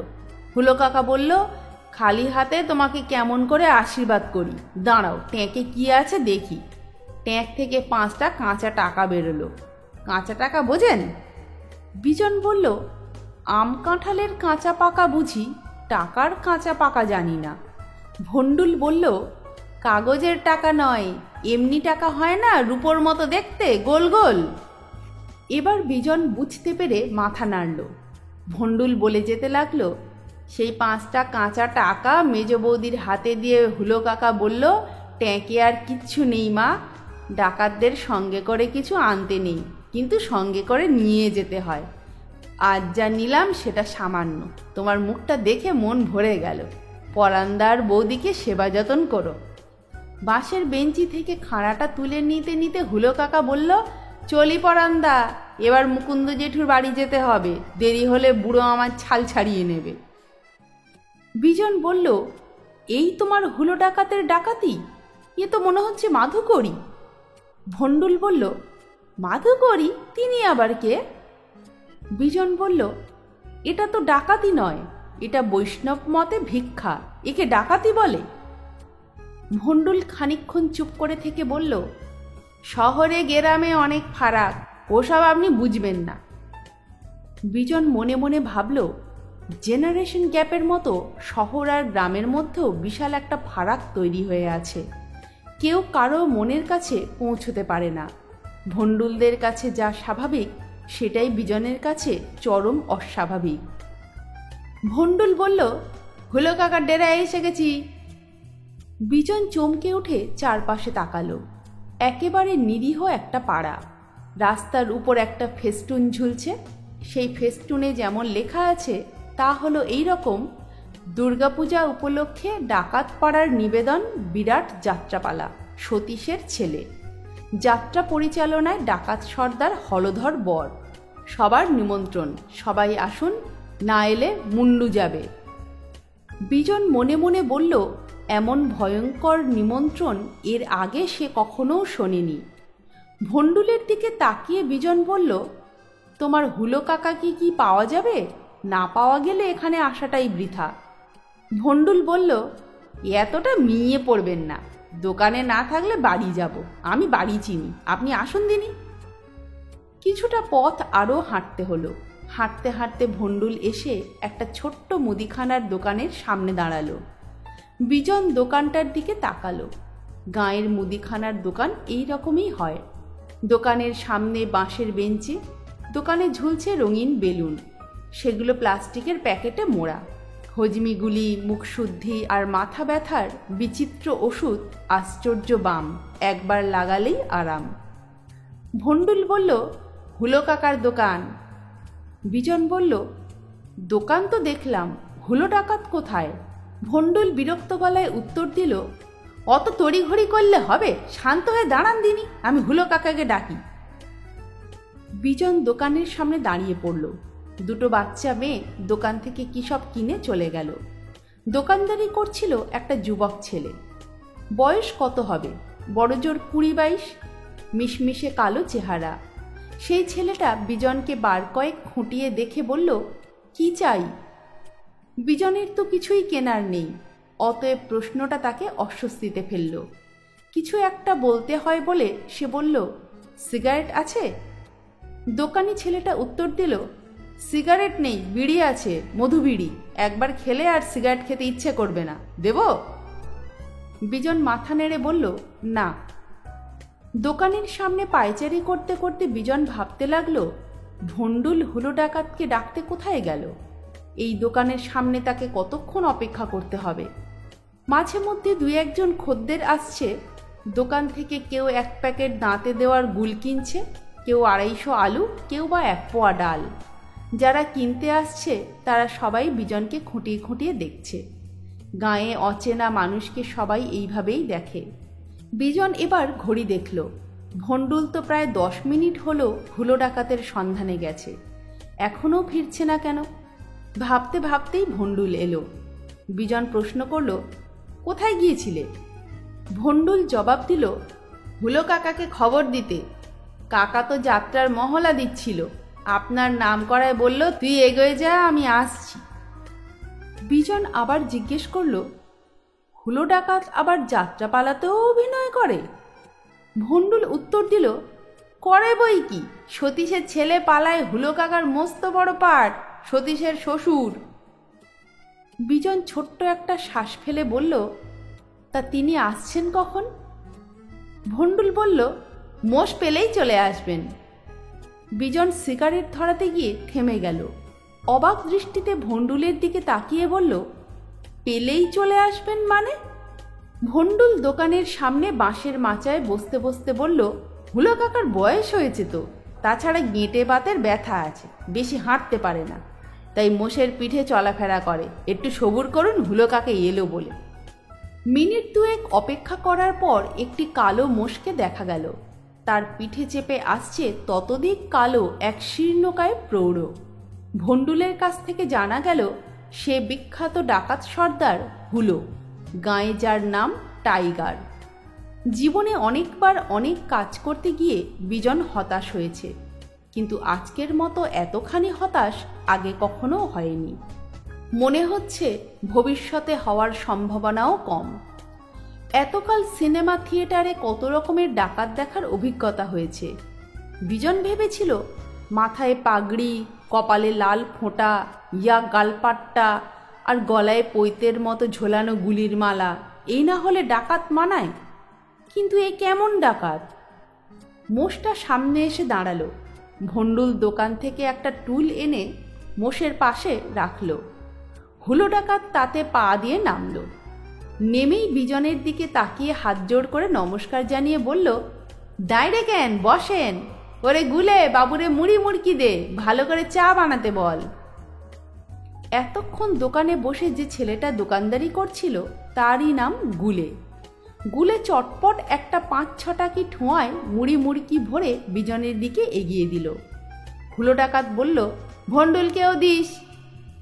হুলো এসে বসল বাঁশের বেঞ্চিতে, তার পাশে বিজন। বিজন মনে মনে ভাবছিল কি দিয়ে শুরু করা যায়। একটু ভেবে নিয়ে বলল, নইয়া চকে আসা অবধি আপনার নাম শুনেছি, তাই ভণ্ডুলকে নিয়ে দেখতে চলে এলাম। হুলো ডাকাত একটু হেসে বলল, আমারে আর দেখা দেখির কি আছে, এখন তো গাঁয়ে ডাকাতি পেরায় উঠে গেছে, বাপ ঠাকুরদার পেশাটা টিম টিম করে রক্ষে করছি। বিজন প্রশ্ন করল, আপনার বাবা ঠাকুরদা সবাই ডাকাত ছিলেন? হুলো ডাকাত বলল, অবশ্যই ছিলেন, তখন ডাকাতিতে মজা ছিল, এখন তো সবারই নুন আনতে পান্তা ফুরোয়, আসা যাওয়াই সার। তাই এসব দেখে টেকে আমার ছেলেরা আর ও লাইনে গেল না। দোকান করে, মাছের ভেড়ি আগলায়, এইসব করে পেট চালাচ্ছে। বংশের ডাকাতির ধারাটা আর রাখা গেল না। হুলো ডাকাত এমনভাবে আফসোস করতে লাগলো যেন মহৎ একটা পেশা উঠে যাচ্ছে বলে তার বড় দুঃখ। বিজন বলল, শেষ কবে ডাকাতি করেছিলেন? কাউকে যদি জিজ্ঞেস করা হয় শেষ কবে বিদেশ গিয়েছিলেন, অথবা কোনো প্রাক্তন খেলোয়াড়কে যদি বলা হয় লর্ডসে শেষ ম্যাচ কবে খেলেছেন, তিনি তখন যেমন ভাবতে ভাবতে উত্তর দেন, হুলো ডাকাতও তেমন করে উত্তর দিল, বড়সড় ডাকাতি করেছিলাম বছর 5 আগে। এখন তো নিয়ম রক্ষের জন্য বছরে 3 বার ডাকাতি করতে হয়। বিজন একবার করে হুলো ডাকাতের দিকে তাকায় আর অবাক হয়। বিজন জিজ্ঞেস করে, আপনার দলে কতজন লোক আছে? হুলো বলে, বেশি নেই, ভালোগুলো তো বাজার মন্দা দেখে কলকাতা চলে গেল, ওখানে গিয়ে ট্রেনিং নিয়ে ব্যাংক ডাকাতি করে। এখানে লোকজন জোগাড় করতেই রাত কাবার। নুরোরই একই অবস্থা। সেদিন মোশমারির খালের ধারে বসে নুরো খুব দুঃখ করছিল। বিজন আবার জিজ্ঞেস করে, আপনি কখনো কলকাতা গেছেন? হুলো উত্তর দেয়, গেছি বই কি, একবার পাড়া ঝেঁটিয়ে লোক নিয়ে গেল কলকাতার মিটিংয়ে, আমিও গেলুম। হাঁ করে দেখবার মতো একটা গ্রাম বটে। যেখানে মিটিং বসেছিল তার পাশেই হলো গিয়ে রানীর মন্দির। সাদা মন্দিরের মাথায় পরি উঠছে, ওপরে ডাঙা দিয়ে যান চলছে, আবার দেখি মাটির নিচ দিয়ে হুশ করে ট্রেন যাচ্ছে। দেখে দেখে তো হাঁ হয়ে যেতে হয়। তাও একবারই গেছিলুম। বিজন প্রশ্ন করল, ছেলেবেলা থেকে তো অনেকেরই অনেক রকম ইচ্ছে থাকে, আপনার কি ডাকাত হওয়ারই ইচ্ছে ছিল নাকি অন্য কিছু হতে চেয়েছিলেন? হুলো ডাকাত কাঁধ ঝাঁকিয়ে মুখে বেজার ভঙ্গি করে বলল, মাস্টারের ছেলে মাস্টার হবে, ডাকাতের ছেলে ডাকাত, এটাই তো নিয়ম। তা আমি সেই ডাকাতই হলুম। ভেবেছিলাম গাঁয়ে একটা ডাকাতি শিক্ষার পাঠশালা করব, তার হলো কই। হুলো ডাকাতের এই ভাবনাটাও চমকে ওঠার মতো। বিজন জিজ্ঞেস করল, সেই পাঠশালা যদি হতো তাহলে কি শেখাতেন? হুলো বলল, শান্তভাবে ডাকাতির শিক্ষা। আমরা তো ডাকাতি করতে গিয়ে কখনো মারধর লুটপাট করিনি, সেসব করে শয়তান ডাকাতরা। হ্যাঁ, হাতে খাঁড়া, লাঠি, বল্লম এসব থাকতো বটে, কিন্তু ব্যবহার করা মানা ছিল। ওগুলো নিতে হয় বলেই নেওয়া। ওগুলোকে বলি ডাকাতের গয়না। আসলে পেশায় ডাকাত হলেও যাতে তো মহাপ্রভুর শ্রীচরণের দাস। এখন এসব নিয়ম ধর্ম কেউ মানে না। বিজন এবার একটা সিগারেট ধরালো। হুলো ডাকাত বলল, সে কি, মুড়ি মুড়কি যে ঠোঁয়া শুদ্ধ পড়ে রইল, দুগাল খেয়ে যান। বিজন বাধ্য হয়ে একটু মুড়ি মুড়কি গালে ফেলল। হুলোর ছেলেগুলো অর্থাৎ গুলে কাঁচের গেলাসে চা নিয়ে এলো। চায়ে মুখ দিয়েই বিজন টের পেল গুড়ের চা। চা শেষ করে বিজন বলল, তবে যে শুনেছিলাম বেশ বোমা টোমা ফাটাতে ফাটাতে ডাকাতি করতে যেতেন। হুলো ডাকাত বলল, এখন তো আর নিয়ম করে ডাকাতি হয় না। মহালয়ে দেখবেন আগের রাতের চোর ডাকাতের প্রতিযোগিতা হবে, সে সময় বোমাও ফাটবে। তবে সে মানুষ মারা বোমা নয়, বোমার আওয়াজ আমি মুখেই করতে পারি। বিজন বলল, মুখে বোমার আওয়াজ? ভন্ডুল এবার বায়না ধরার ভঙ্গিতে বলল, ও হুলো কাকা, মুখে একবার বোমা ফাটাও না, মাস্টার দাদা শুনবেন। হুলো ডাকাত বলল, এত দূর এলেন, আপনারে না শোনালে চলে, দাঁড়ান একটু দম নিয়ে নি। হুলো ডাকাত বাঁশের বেঞ্চি থেকে উঠে দাঁড়ালো। একটা হাতের তালু চোঁয়ার মতো করে রাখলো মুখের কাছে, অন্য হাতটা নাভির উপর। এবার একটু নিচু হয়ে দম নিয়ে মুখে বোম বোম করে শব্দ করেই কাশতে লাগলো। কাশতে কাশতে বসে পড়ার পর ভন্ডুল হুলো ডাকাতের বুকে পিঠে হাত বুলিয়ে দিতে দিতে গভীর মমতার সুরে বলতে লাগলো, হুলো কাকার বয়স হয়েছে তো, এখন আর আগের মতো হয় না, দুবার ফাটালেই বুকে পেটে হাঁপ ধরে যায়। ভন্ডুল কথা শেষ করেই হাঁক দিল, এইগুলো কুঁজো থেকে জল দে, হুলো কাকা 2 ঢোক জল গিলে নাও, বুকের কষ্ট কমবে। বিজন মনে মনে বিব্রত বোধ করল। হুলো ডাকাত যদি মুখে বোমা ফাটানোর আওয়াজ করতে গিয়ে এই মুহূর্তে গুরুতর অসুস্থ হয়ে পড়ে, তাহলে তার জন্য বিজনও পরোক্ষ দায়ী। অতএব ভণ্ডুলের সঙ্গে বিজনও অনুরোধের গলায় বলতে লাগলো, হুলোবাবু একটু জল খান। বাতাসা আর জল খেয়ে হুলো ডাকাত সুস্থ হলো। বিজনের দিকে তাকিয়ে একটু হেসে ফেলে বলল, মাঝে মধ্যে এরকম হয়, এখন তার আগের মতো দম পাইনে, কলজের জোরও কমেছে। বিজন হুলো ডাকাতকে সন্তুষ্ট করার জন্য বলল, এখনও যা আছে তাই যথেষ্ট। হুলো ডাকাত একটু হাসল। কথায় কথায় ভূতগঞ্জের প্রসঙ্গ উঠল। বিজন বলল, ওখানে কি এখনও ভূতটুত আছে?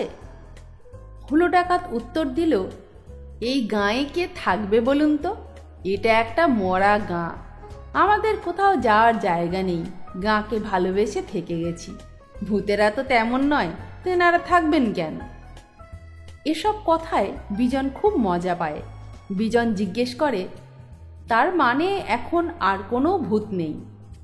হুলো ডাকাত জবাব দেয়, একেবারে নেই তা নয়, ওই আমাদের মতো গাঁকে ভালোবেসে 2-3টে ভূত পরিবার থেকে গেছে।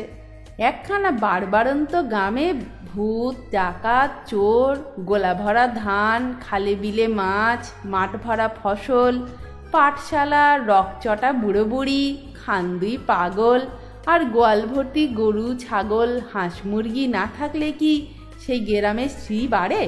এই মরা গায়ে একসময় সব ছিল, ক্রেমে ক্রেমে সব চলে গেল।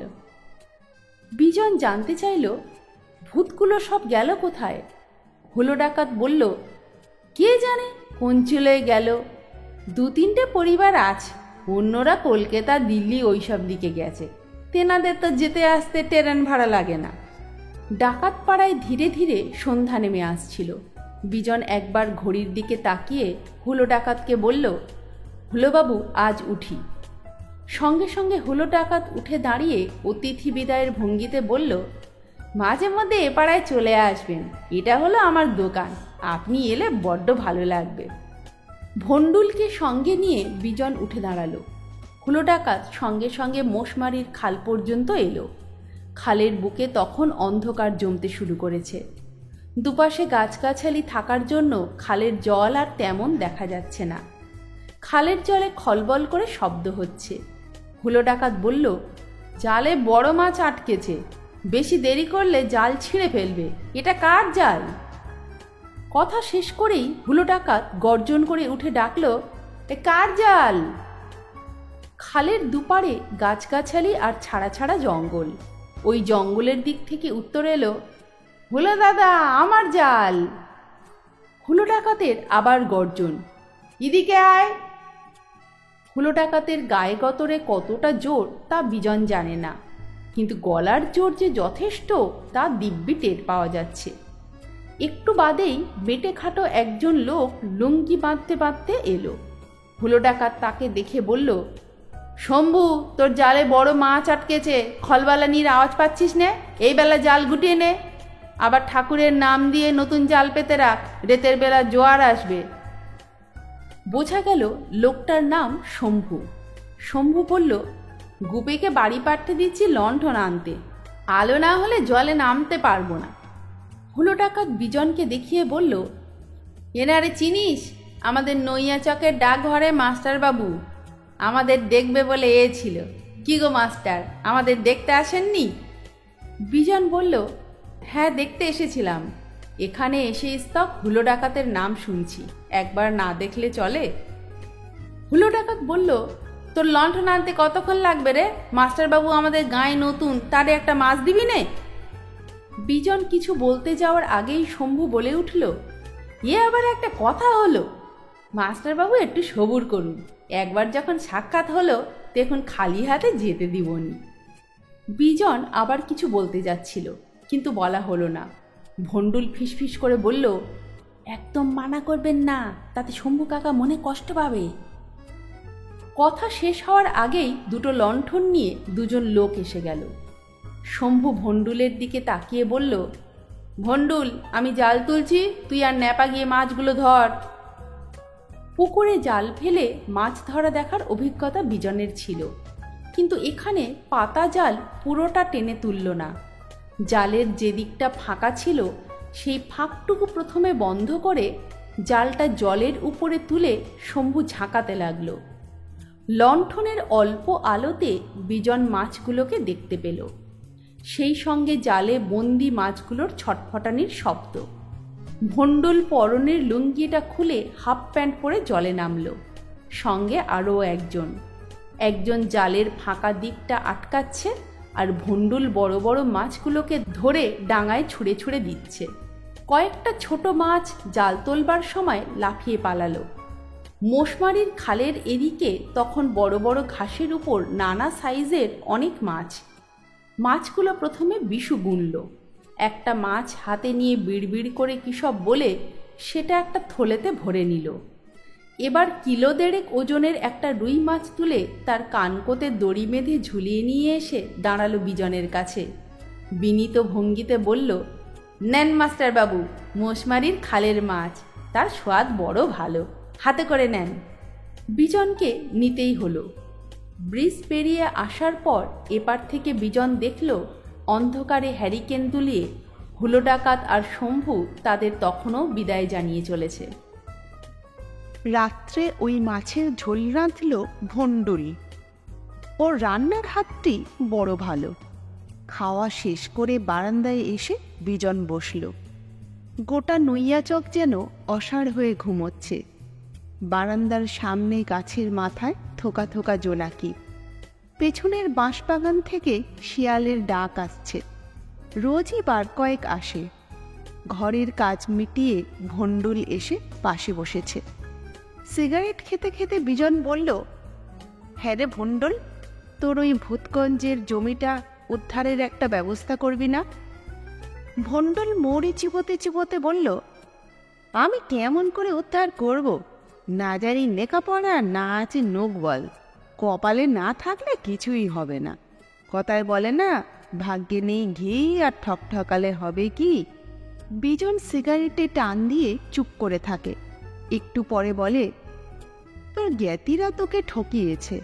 লেখাপড়া জানা থাকলে এটা পারত না। তোকে গ্রামে ঘুরে ঘুরে গ্রাম সেবা করতে হবে না, তুই লেখাপড়া শেখ, আমি শেখাবো। ভণ্ডুল কোনো উত্তর দিল না। অন্ধকারের দিকে তাকিয়ে চুপচাপ বসে রইল। এক রবিবারে ভণ্ডুলকে সঙ্গে নিয়ে বিজন এলো ভূতগঞ্জের হাটে। হাটে আসার উদ্দেশ্য কিছু কেনাকাটা নয়, আগে থেকে খবর দেওয়া ছিল বলে হুলো ডাকাতও এসে অপেক্ষা করছিল হাটে। হুলো ডাকাত একটা কাঠের টুলে বসে কলাপাতায় জিলিপি খাচ্ছিল আর কড়াইয়ে জিলিপি ভাজা দেখছিল। বিজনকে দেখে হুলো ডাকাত উঠে দাঁড়িয়ে বলল, কই রে বিপনে, মাস্টারমশাইকে বসবার জায়গা দে। হুলো ডাকাত বলার সঙ্গে সঙ্গে একটা ছেলে বিজনের সামনে দিয়ে দৌড়ে গিয়ে উল্টো দিকে কাঠের টুল, বেলন চাকি আর বারকোশ বিক্রি করছিল যে লোকটা, তার কাছ থেকে একটা কাঠের টুল এনে পেতে দিল। দোকানদার কি যেন একটা বলল। জিলিপি ভাজতে ভাজতে বিপিন বলে উঠল, অত হ্যাক্কায় কিসের রে? তোর সব টুল কি একসঙ্গে বিক্রি হবে? মাস্টারবাবুর জন্য নিলাম, ডাকঘরের মাস্টারবাবু। লোকটা মিইয়ে গেল, হাত জোর করে বিজনকে নমস্কার করতে করতে বলল, পেন নাম মাস্টারবাবু, অপরাধ নেবেন না। কড়াই থেকে গরম জিলিপি কাঠের বারকোষে ঢালতে ঢালতে বিপিন বলল, মাস্টারবাবু জিলিপি খাবেন না? বিজন বলল, এখন না, আগে হাটটা ঘুরে দেখি। বিজন কথা শেষ করে হুলো ডাকাতের দিকে তাকালো, ফিস ফিস করে বলল, তেনাদের সাক্ষাৎ কখন পাবো? আপনি তো বলেছিলেন যে 2-3টে ভূত পরিবার আছে, তাদের সঙ্গে মোলাকাত করাবেন। জিলিপি খাওয়া শেষ করে হুলো ডাকাত ঠক ঠক করে এক ঘটি জল খেয়ে নিয়ে বলল, তেনারা এখন হাটেই আছেন, আদার নামলে যেতে হবে।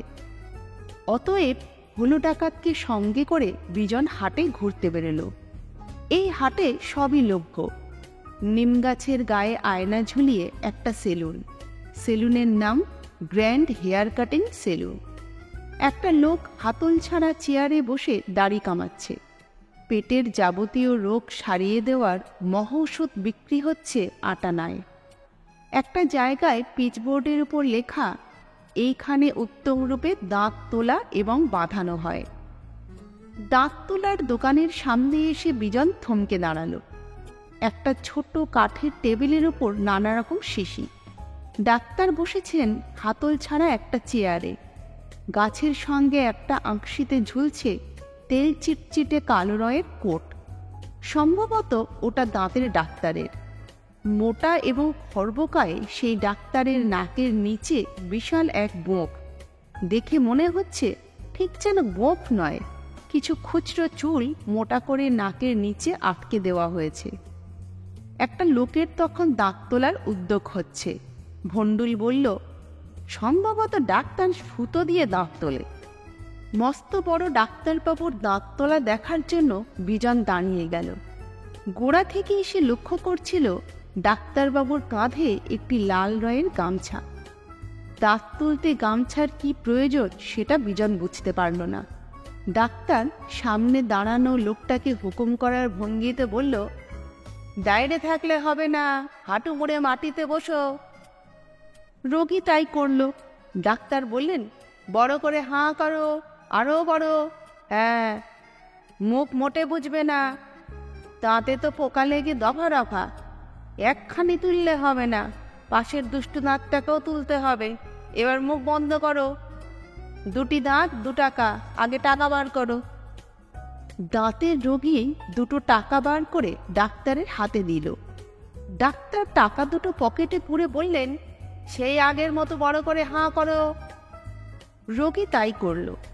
ডাক্তারবাবু এবার একটা সুতো হাতের আঙুলে পাকিয়ে কি একটা করলেন।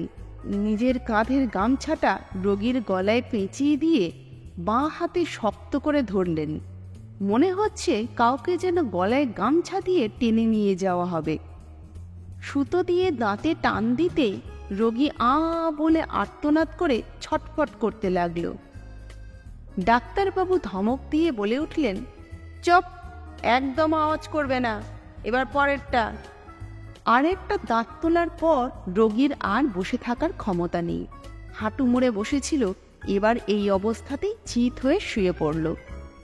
ডাক্তার এবার রোগীর বুকে হাঁটু ঠেসে বসেছেন। গলার গামছা ধরে টান মেরে মাথাটা তুলে বললেন, সবর করো, ব্যথা বেদনা দূর করে দিচ্ছি। বাঁ হাতের গামছা এবার ডান হাতে। বাঁ হাত দিয়ে টেবিল থেকে একটা শিশি এনে ময়দার গুঁড়োর মতো কিছু একটা বার করে রোগীর মুখের মধ্যে চেপে ধরে 2 গালে 2 চড় মেরে বলল, ওই বাবলা গাছের নিচে গিয়ে বসে থাকো, ডাকলে আসবে, যাও। লোকটা এক হাতে গাল চেপে বাবলা গাছের নিচে গিয়ে বসল।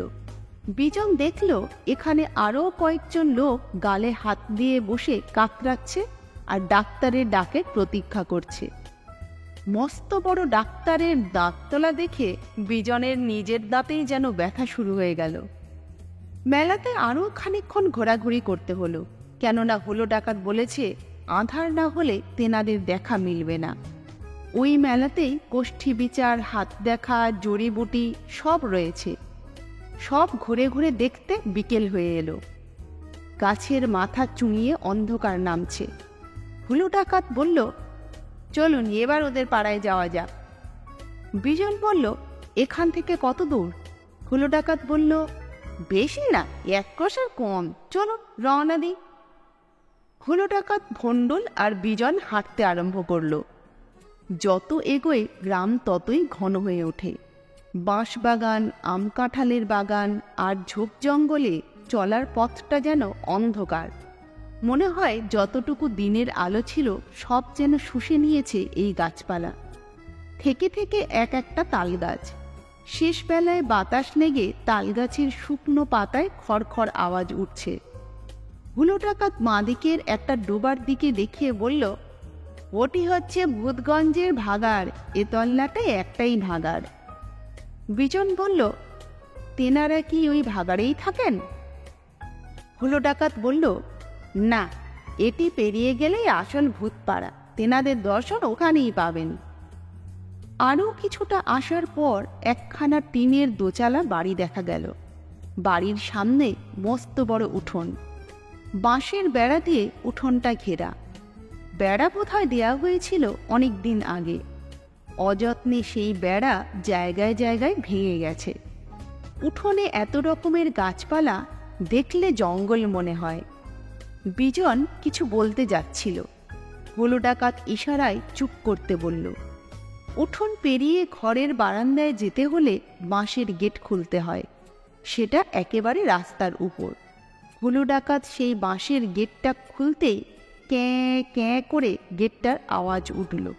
সেই আওয়াজ পেয়ে অন্ধকার বারান্দা থেকে খসখসে গলায় কেউ একজন প্রশ্ন করল, কে কে আসে? হুলো ডাকাত উত্তর দিল, বনমালীদা, আমি হুলো ডাকাত।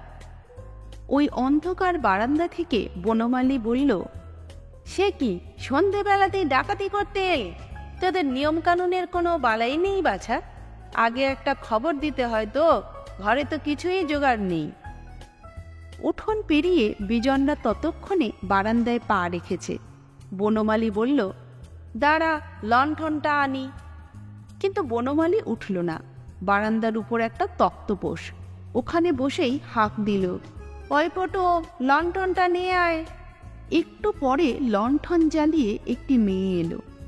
বয়স 20-21 হবে, পরনে সাদা শাড়ি, দেখলেই বোঝা যায় বিধবা। লণ্ঠন এনে বারান্দায় রাখতে রাখতে বলল, হুলো কাকা ভালো আছো? হুলো ডাকাত ছোট্ট একটা দীর্ঘশ্বাস ফেলে বলল, তোরে এই সাজে দেখলে মনটা বড় কামড়ায়, ভালো থাকি কেমন করে?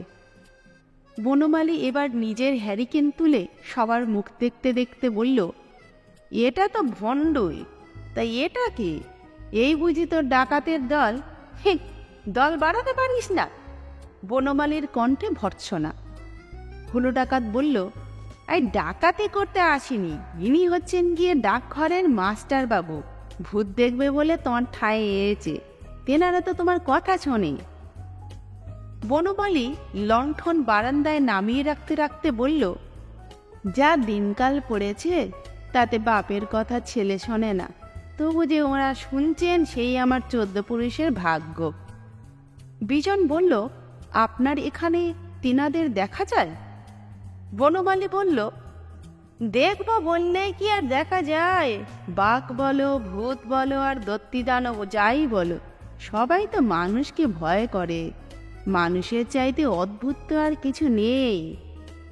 বিজন এবার তক্তপোষের উপর বসতে বসতে জিজ্ঞেস করল, তাহলে কি তেনাদের দেখা যায় না?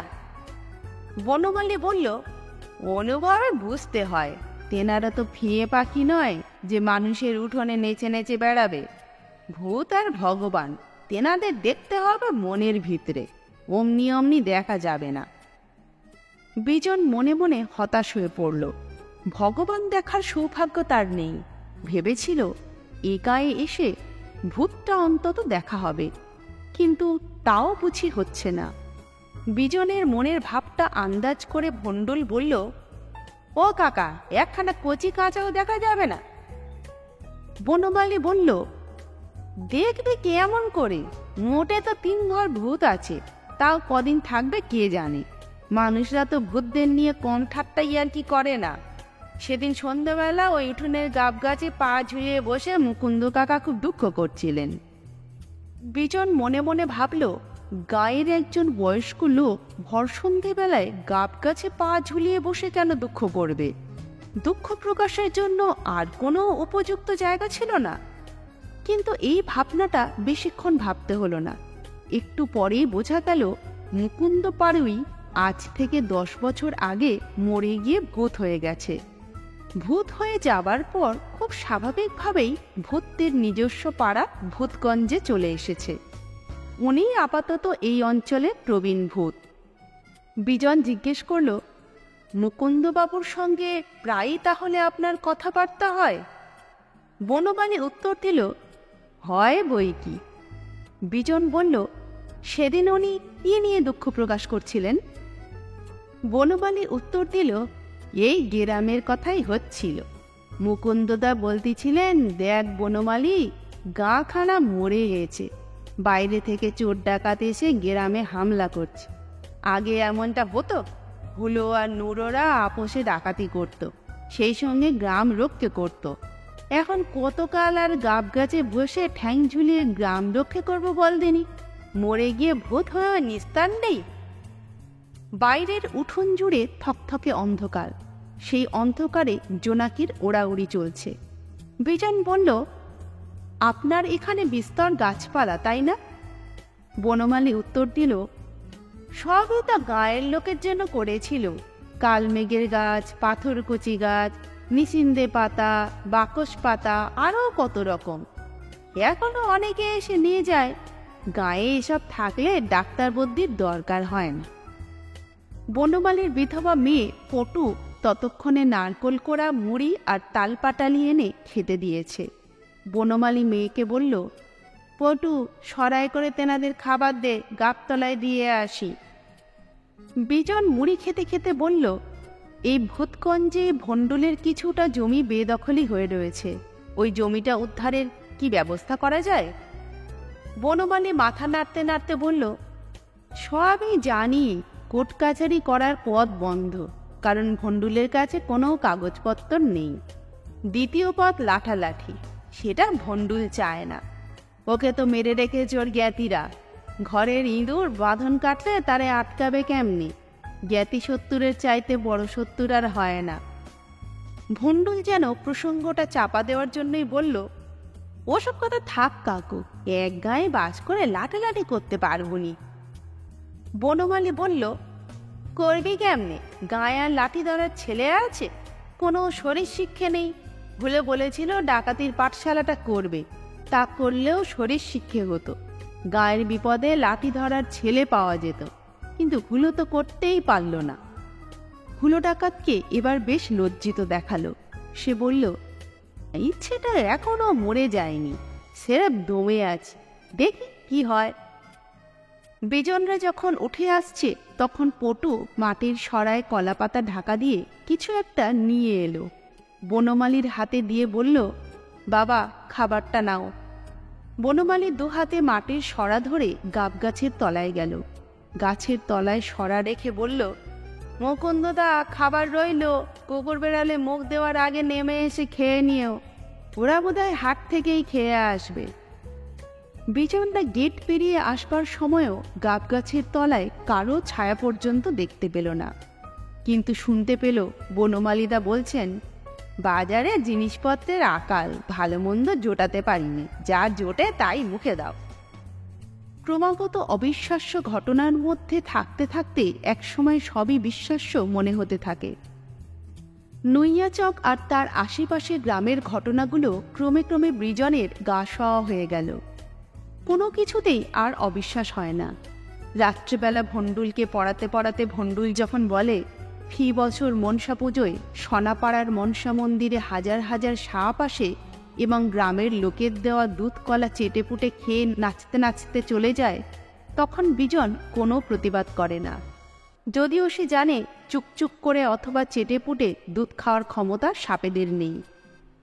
বছরে একবার কোটালের বানে মোশমারির খালে ঝাঁকে ঝাঁকে কুমির যদিও ঢুকে পড়ার ঘটনাও বিজনের কাছে আর অবিশ্বাস্য মনে হয় না। এদের বিশ্বাস, ভালোবাসা আর আবেগ এতটাই নিখাদ যে বিজনের শহরের মন আর মানসিকতা দিয়ে তাকে ছুঁতে পারে না। এই গ্রামেই বিজনের দিনরাত্রি কেটে যায়। গায়ের লোকেদের কাছে ডাকঘরের মাস্টারবাবুর অনেক খাতির। কেউ দিয়ে যায় গাছের পাকা পেঁপে, কেউ বাতাবি লেবু, কেউ বা মাচার শশা, লাউ, পুকুরের মাছ। গায়ের লোকের কাছে ভণ্ডুল তাকে প্রায় দেবতা বানিয়ে ফেলেছে। পুজোতে ডাকাতপাড়া আর নৈয়াচকের আসরে গিয়ে ভণ্ডুলের পীড়াপিড়িতে বিজন গানও গেয়েছিল। এসব গান এ গায়ে কেউ একটা শোনেনি। রবীন্দ্রনাথের দুখানা গান গাওয়ার পর কোনো এক গায়ের বধূ গাইবার পর আসরে হইচই পড়ে গেল। শহরে যেমন ভালো লাগলে দেদার হাততালি, এখানে শুধু শুকনো তালি নয়, আসরের মধ্যে ছুটে এসে সেফটি পিন দিয়ে জামায় আটকে দিচ্ছে 1 টাকা 2 টাকার নোট। পুজো চলে গেলে কালী পুজো। ডাকাতপাড়ার কালী পুজো এ তল্লাটে বিখ্যাত। কালী পুজোর পর শীত নামতে আরম্ভ করল।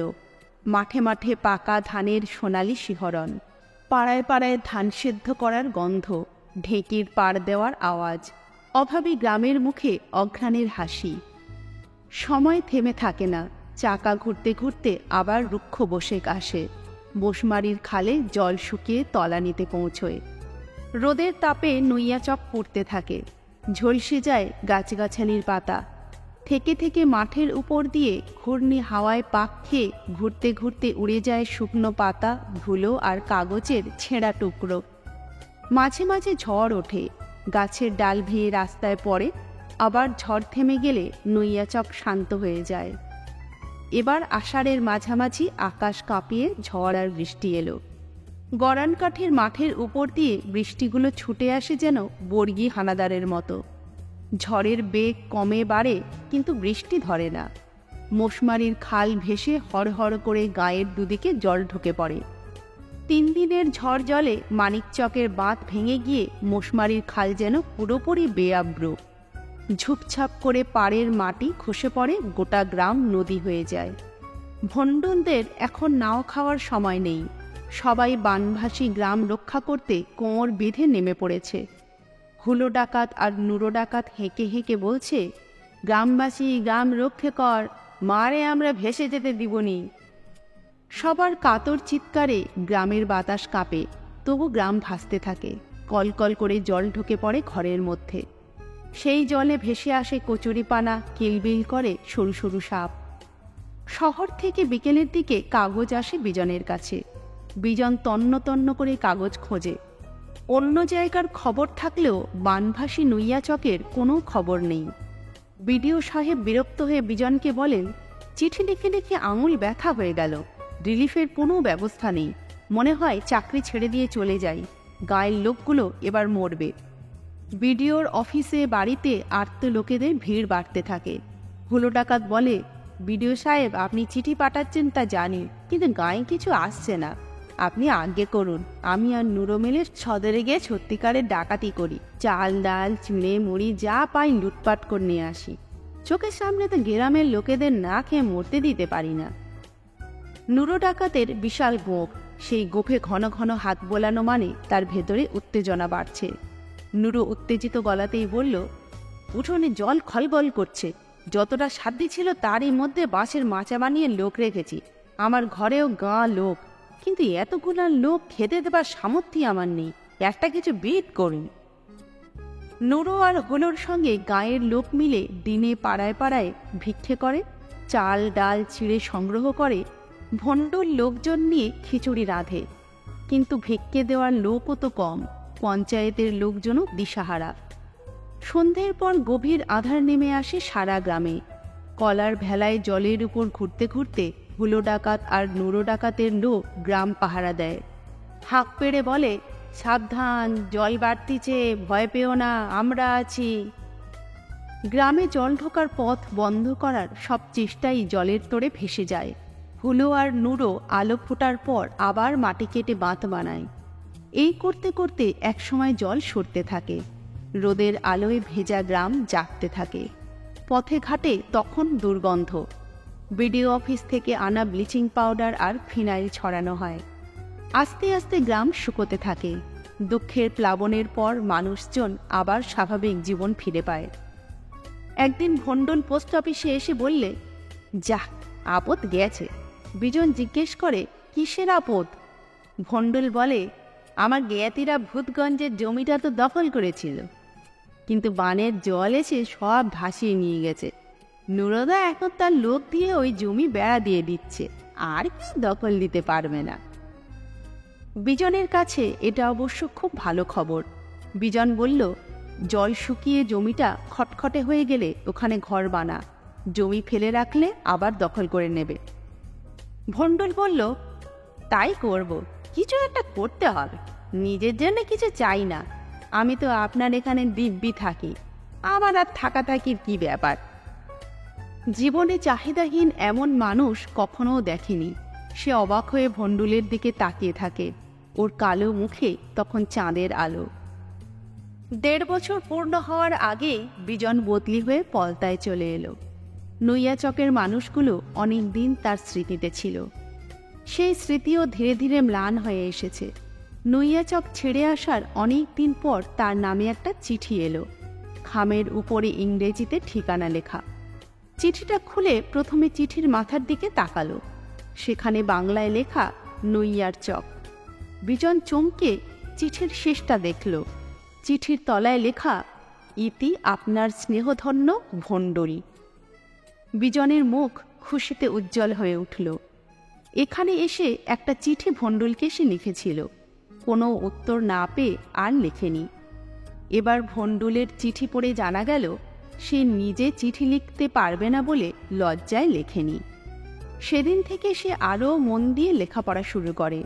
নতুন মাস্টার তাকে ইংরেজি লিখতেও শিখিয়ে দিয়েছে। খামের উপরে ইংরেজি লেখাটা তারই।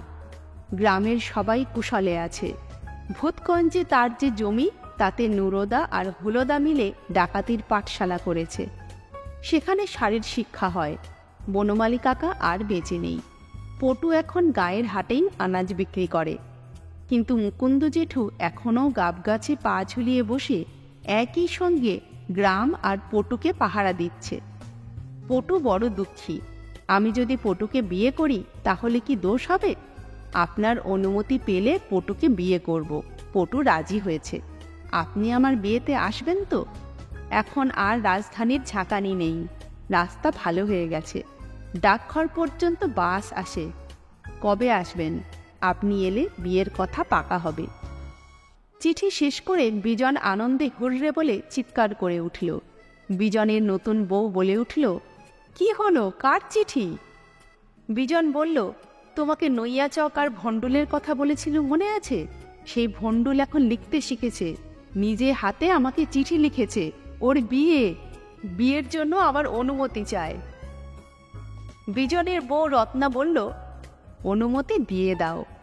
বিজন বলল, চিঠি লিখে নয়, আমাকে যেতে বলেছে। বিজন ক্যালেন্ডার দেখতে দেখতে বলল, আমি ছুটির দরখাস্ত করছি, নৈয়াচকে যাব। সেই নৈয়াচক। তুমি যাবে আমার সঙ্গে? রত্না উত্তর দেয়, আমার বড্ড দেখার শখ, তুমি নিয়ে যাবে? লেসেন চ্যানেলে আজকে শুনলেন দুলেন্দ্র ভৌমিকের লেখা হুলো ডাকাতের আখড়া।